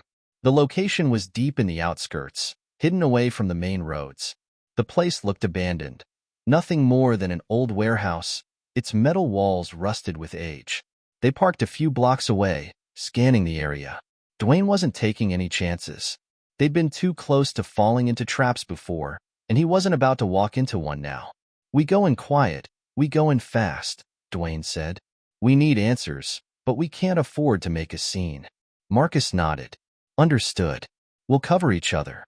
Let's do this." They approached the warehouse from the back, moving swiftly through the dark. Dwayne's heart pounded in his chest, but his mind was sharp. Every step, every sound, every movement was calculated. They couldn't afford any mistakes. As they reached the back door, Dwayne signaled Marcus to stand guard. He gently tried the handle, but it was locked. No surprise there. He pulled out a small tool from his belt and made quick work of the lock.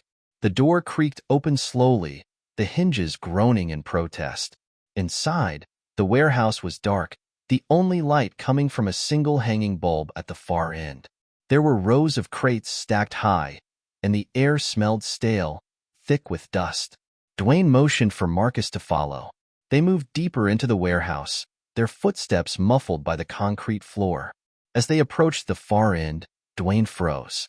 There, standing in the shadows, was a figure, tall, cloaked in darkness, but unmistakably there. It was the same person they'd been searching for, the one who was pulling the strings behind the syndicate. "Who are you?" Dwayne's voice echoed in the silence. The figure didn't move. For a long moment, there was nothing but stillness. Then, the voice came, a low, cold sound that sent chills down Dwayne's spine. "You shouldn't have come here, Dwayne." Dwayne's grip tightened on the handle of his gun, but he didn't raise it. Not yet. There was something about the figure standing in the shadows that made him hesitate. The voice that had spoken wasn't just cold. It was calculating, as if the man knew exactly what Dwayne was thinking, knew how to play the game. "You've been looking for answers, Dwayne," the man said, his voice cutting through the tense silence like a blade. "But the truth isn't something you can just walk into and take. It's something you have to earn." Dwayne narrowed his eyes. The man's voice, though calm, sent a ripple of unease through him. He'd come this far. There was no turning back now. "Who the hell are you?" The figure in the shadows chuckled softly, almost mockingly, before stepping into the dim light. His face was partially obscured by a black mask, but Dwayne could still make out the sharpness of his features. The kind of face that could blend into any crowd and yet command the room when necessary. "I could ask you the same question," the man replied, "but I already know. You're the one trying to carve out your place in a world you don't fully understand. A world that's bigger than you, bigger than anything you've faced before." Dwayne took a step forward, his voice low and controlled. "I understand more than you think. And I'm not here for a philosophy lesson. I'm here to end the syndicate." The masked figure's eyes glinted with a strange mix of amusement and something darker. "The syndicate isn't what you think it is. It's merely a tool. And tools are meant to be used." Dwayne's pulse quickened. He had heard enough. Enough games. "Who are you?" The man leaned forward, his voice a whisper. "I'm the one you've been looking for." The words hit Dwayne like a punch to the gut. For a moment, everything around him seemed to blur, as if the ground had shifted beneath his feet.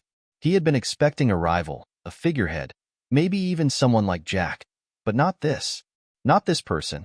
Someone who seemed to exist entirely outside of the world Dwayne had been fighting to control.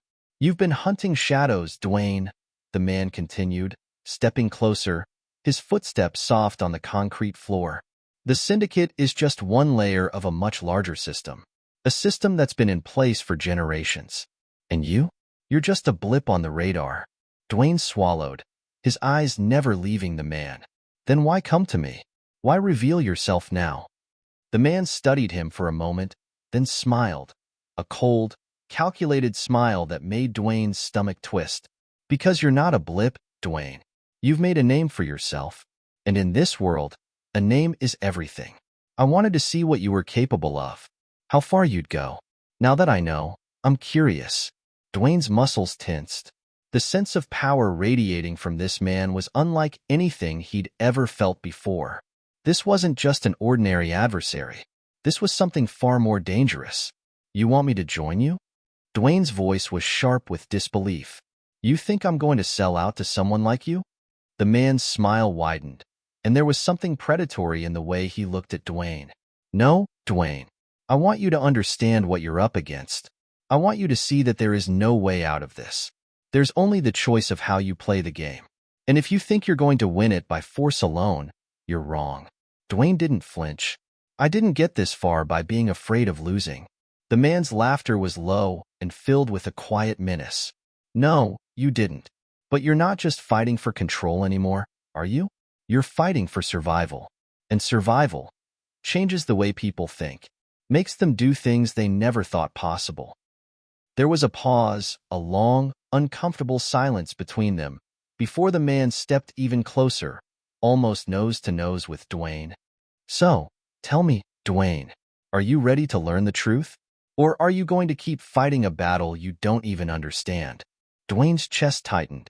He wasn't a fool. He could feel the weight of the moment, the tension hanging between them like a live wire ready to snap. Every instinct in him told him to draw his weapon, to end this right now. But the man in front of him wasn't just a rival. He was a master of the game, one who saw the world from a perspective that Dwayne couldn't yet comprehend. For the first time in a long while, doubt crept into Dwayne's mind. He wasn't afraid of the man. He was afraid of what he represented, the unknown. The game they were playing was much bigger than he had realized. A sharp sound broke the silence, a loud bang echoing from the far corner of the warehouse. Dwayne's instincts kicked in. He immediately drew his weapon, but the masked figure raised a hand. "Relax," the man said with a slight grin. "It's just a reminder. This isn't the only game in town, and if you don't play by the rules, the consequences will be severe." Dwayne's eyes darted toward the source of the sound. Two figures emerged from the shadows, moving quickly. They were armed, but Dwayne's focus was entirely on the masked man in front of him. There was something about his presence that made Dwayne feel exposed, vulnerable. "Who are they?" Dwayne asked, his voice tight. "They're here to make sure you understand what happens when people ignore the truth," the man said, his eyes never leaving Dwayne's. "They're the syndicate's insurance, but they won't be needed. You'll understand soon enough." Dwayne's gaze never left the figures now advancing toward him, but his mind was racing. The pieces were falling into place. The man was right. He had been chasing shadows. The syndicate wasn't just a criminal organization. It was a cog in a far larger machine, and he'd been playing the role of pawn without even realizing it. As the two armed figures closed in, Dwayne's mind screamed for action. His instincts told him to strike first, to take the risk and act fast before they could put him in a position where he had no choice but to surrender. But he held steady, his heart pounding in his chest. "Time's running out, Dwayne," the masked man said softly, his voice almost a whisper. "Are you going to join us, or are you going to keep fighting a battle you can't win?" The tension in the room was unbearable, every second stretching out longer than the last. Dwayne was at a crossroads, forced to make a decision that could change everything. There were too many questions, too many unknowns. He knew he couldn't trust this man, but he couldn't ignore the reality either. Whatever was happening, Dwayne was already in deeper than he could have imagined. The world around him felt like it was collapsing, and for the first time in his life, Dwayne wasn't sure what the right move was. Dwayne's mind raced, but his expression remained unwavering. Every part of him screamed to act, take the first shot, go on the offensive, show them that he wasn't afraid. But the masked man in front of him wasn't like any opponent he had ever faced. This wasn't a street fight or a biker gang standoff. This was something much deeper, something much darker. He couldn't rush into this. Not yet. As the two armed men continued their steady advance, Dwayne made a quick mental calculation. Marcus was back there, hidden in the shadows, ready to move on his signal. But Dwayne needed information. This wasn't just about survival anymore. He needed answers, and for the first time, he realized that they might just be within reach. "I don't think you understand," Dwayne said, his voice steady, though every fiber of his being was alert. "You can't control me.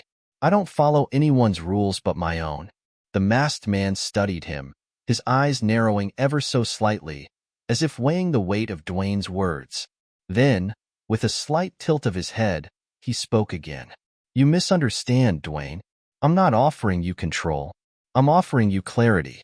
The world you've been fighting for, the syndicate, the gangs, the power struggles, they're just distractions. They're small pieces in a much larger puzzle. And no matter how hard you fight, no matter how hard you claw your way to the top, you'll never see the bigger picture." Dwayne felt his pulse quicken again. This wasn't what he had expected. All this time, he thought he was playing in the same game everyone else was, trying to outmaneuver those with the most power, control, and resources. But this man was telling him that everything he'd been working for wasn't even the real fight. "You want me to just give up on everything I've built?"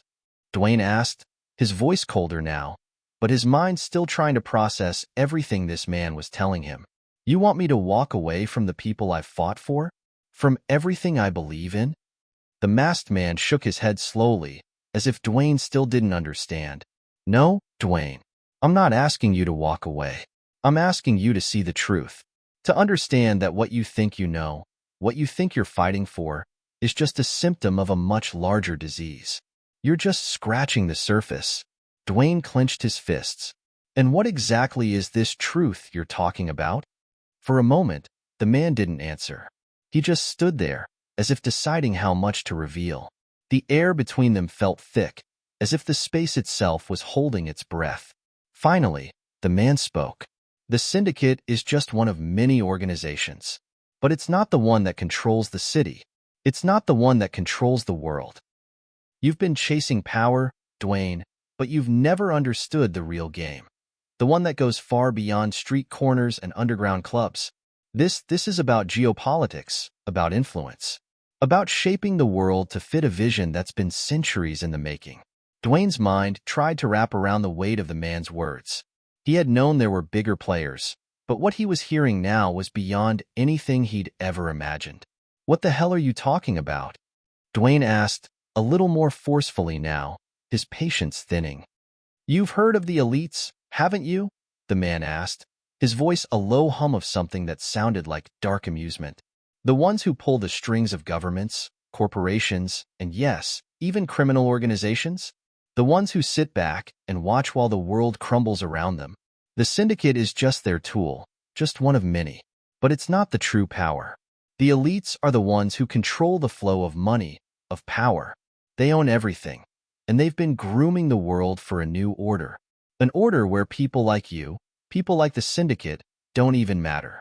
You're pawns, Dwayne. Disposable pieces." Dwayne felt a knot tighten in his stomach, a mix of disbelief and anger. "And you're telling me that I've been nothing but a pawn this whole time?" His voice was low, seething. "You think you can just convince me to join you in your little game, just like that?" The man didn't flinch. He stood as calm and composed as ever. "I'm not asking you to join me, Dwayne. I'm asking you to open your eyes. The syndicate, the gangs, the chaos, it's all a distraction. The real war is much bigger than anything you've ever seen. It's a war for control over everything. And you're right, you've been a pawn. But you could be something more. You could be a player, if you choose to see it." For a moment, the silence stretched out between them. The words hung in the air, sharp and heavy. Dwayne looked around at the two armed figures who had been waiting patiently for some kind of command. Then he looked back at the man who was still shrouded in darkness. He could feel his heart beating faster now. Every word this man spoke seemed to hit him harder than the last. But there was something undeniable about the weight of his message. The world Dwayne had known, the one he'd been fighting to control, was just the beginning of something much larger. And if he truly wanted to survive, to claim the kind of power he'd always dreamed of, he needed to understand what this man was offering. He needed to understand the game. Dwayne wasn't sure what to say at first. The anger still simmered inside him, but beneath that, a seed of curiosity had taken root. "So what's your play?" Dwayne asked, his voice low. "How do I fit into this world you're describing?" The masked man smiled again, a slow, cold smile. "You already do. You're here because you've proven you have what it takes to survive. You've been on the fringes of something much bigger, Dwayne, and now you have the chance to either destroy it all or become a part of it." Dwayne felt a cold shiver run down his spine. This was it, the moment he had been building toward, but he wasn't sure if he was ready to face the truth, or if he even wanted to. For the first time in his life, Dwayne realized that everything he had believed about power, loyalty, and control had just been shattered. There was so much more at play, and he was standing on the precipice of something that could change everything he thought he knew. "Let's say I'm listening," Dwayne said, the words bitter on his tongue but laced with genuine interest. "What happens now?" The man reached into his coat pocket and pulled out a small, sleek device. He pressed a button, and a map appeared on the screen, detailed, precise, and showing locations across the world. "Now," the man said, his eyes glinting with something that almost looked like approval, "you learn how deep this goes, and you decide where you want to stand." Dwayne stood frozen, his gaze fixed on the map in the man's hand, as the reality of what he was being offered began to sink in. The map wasn't just a map, it was a blueprint of power. Lines ran across continents, connecting cities, territories, and industries. It wasn't just geography.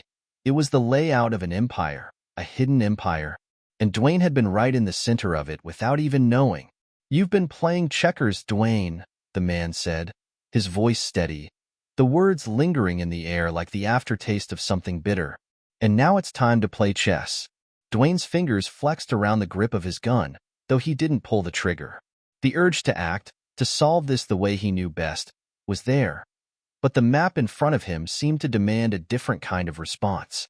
The pieces were moving, but they weren't on streets or in warehouses. They were in boardrooms, in darkened rooms where deals were made with the flick of a pin, with no blood spilled, only currency. You've been building your empire for years, but it's not the kind of empire that survives long-term, the masked man continued, his eyes never leaving Dwayne's. You want to win the game. You need to change your thinking. The old ways don't work anymore. Dwayne finally broke the silence, his voice low and gravelly. You're telling me this is about more than just money, about more than just power on the streets. The man nodded, his mask shifting slightly with the movement. Exactly. Money is power, yes? But it's only the currency that fuels the real engine. The control, the leverage, the influence, those are the things that really matter. And right now, the people who have it, the ones running the show, they don't care about your street-level politics. They don't care about your little wars or your petty struggles. They only care about the bigger picture, the one where they decide who lives and who dies, who gets to be in control and who gets to bow down. Dwayne's fists clenched. His whole life had been about fighting for control. He'd fought for the respect of his people, for the power to command his space, to hold his own. But now, this man was telling him that it had all been a distraction, that there were forces out there that didn't even acknowledge his existence, much less fear him. I didn't build my name just to be ignored, Dwayne said, his jaw tight with defiance. I didn't climb to the top only to be told I'm a pawn. The man took a step forward, lowering the map as he looked Dwayne directly in the eyes. You built your name by surviving, by adapting. That's why you're still here, and most aren't. But this, he waved the map in front of Dwayne again. This is about more than surviving. This is about shaping the future. And if you want to do that, you need to understand who the real players are. Dwayne couldn't help but feel the weight of those words. The future. He had fought for years just to get through the present, just to make it one more day, one more week, one more fight. He hadn't thought about the future, not like this. And who are these real players? Dwayne's voice was sharp, a challenge wrapped in curiosity. The masked man's lips curled into a smile, but it was the kind of smile that sent a chill straight to Dwayne's spine. That's the question, isn't it? And the answer is you. You, Dwayne. You have the ability to change the game. You've already proven that. Dwayne's mind buzzed. It was absurd. How could he possibly believe this man? Someone who had appeared out of nowhere and claimed to have the keys to a game he hadn't even known existed. Why me? Dwayne asked, the question heavy with suspicion. What makes you think I'm the one who can play this game? The man took a long pause, as though weighing the significance of the moment. Because you're not like the others. You don't think like them. You see opportunities, not just obstacles. You've made mistakes, but you've learned from them. Most of the people in this world, especially the ones with real power, they don't learn. They're too busy holding on to what they have, too busy pretending they've already won. But you, Dwayne, you're still figuring it out. You're still evolving. Dwayne took a step back, the weight of the man's words hitting him harder than he wanted to admit. Could it be true? Could he really have been so far out of his depth, so blind to the real power structures at play? Let me make this simple, the man said, breaking Dwayne's thoughts. You have two choices. You can keep fighting the same battle you've been fighting. You can keep playing with the syndicate, the gangs, and your little fiefdoms.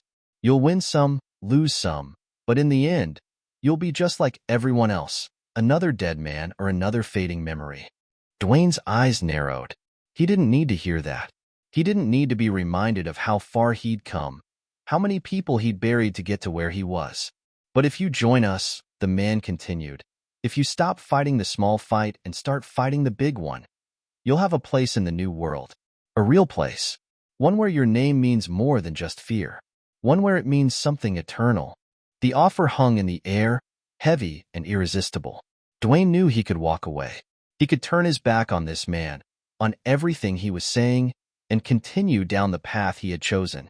But the allure of something bigger was undeniable. The question was, what was he willing to sacrifice? The silence between them was thick with anticipation. Dwayne's mind raced as he tried to piece everything together. He had always known the world was bigger than the streets, bigger than the gang wars and power struggles he had been part of. But now, standing in front of this man, he was confronted with a truth he had never even dreamed of. This wasn't just about survival anymore. It was about shaping the future, about choosing which side of history he would stand on. Finally, after what seemed like an eternity, Dwayne spoke, his voice steady but filled with uncertainty. "And what do you want from me?" The man smiled again, the mask still hiding his true emotions, but Dwayne could sense the satisfaction in his gaze. "I want you to choose. I want you to stop playing small. This isn't about loyalty to anyone, Dwayne. It's about loyalty to yourself. Do you want to keep fighting for scraps, or do you want to seize the whole damn table?" Dwayne looked down at the gun in his hand, the cold metal feeling foreign now. His grip loosened slightly, but his heart remained as hard as ever. There was no turning back. The road ahead was uncertain, but for the first time in a long while, Dwayne felt the pull of something greater than himself. "Let's see what this new world looks like," Dwayne said, his words laced with determination. "I'm in." Dwayne's decision to join the man's world wasn't just a choice. It was a gamble. A risky one. His mind raced as he walked through the thick shadows of the alley, every step echoing louder in the silence. Behind him, the masked man kept pace, never too far, never too close. The weight of the choice he had made pressed down on him like 1,000 tons of steel. He had chosen the bigger game. He had chosen to walk away from the street wars, the petty power struggles, the endless cycles of betrayal and survival. But now, he was stepping into the unknown, into a world where every move mattered, where every alliance could be a trap and every failure could be fatal. The man beside him had given him a nod of approval when Dwayne agreed to join, but he hadn't said anything else. That silence only added to the tension in the air. Dwayne knew this wasn't going to be easy. But then again, he'd never chosen the easy path. "Where are we going?" Dwayne asked, his voice cutting through the silence. The masked man finally spoke, his voice a low murmur that seemed to reverberate in the dark.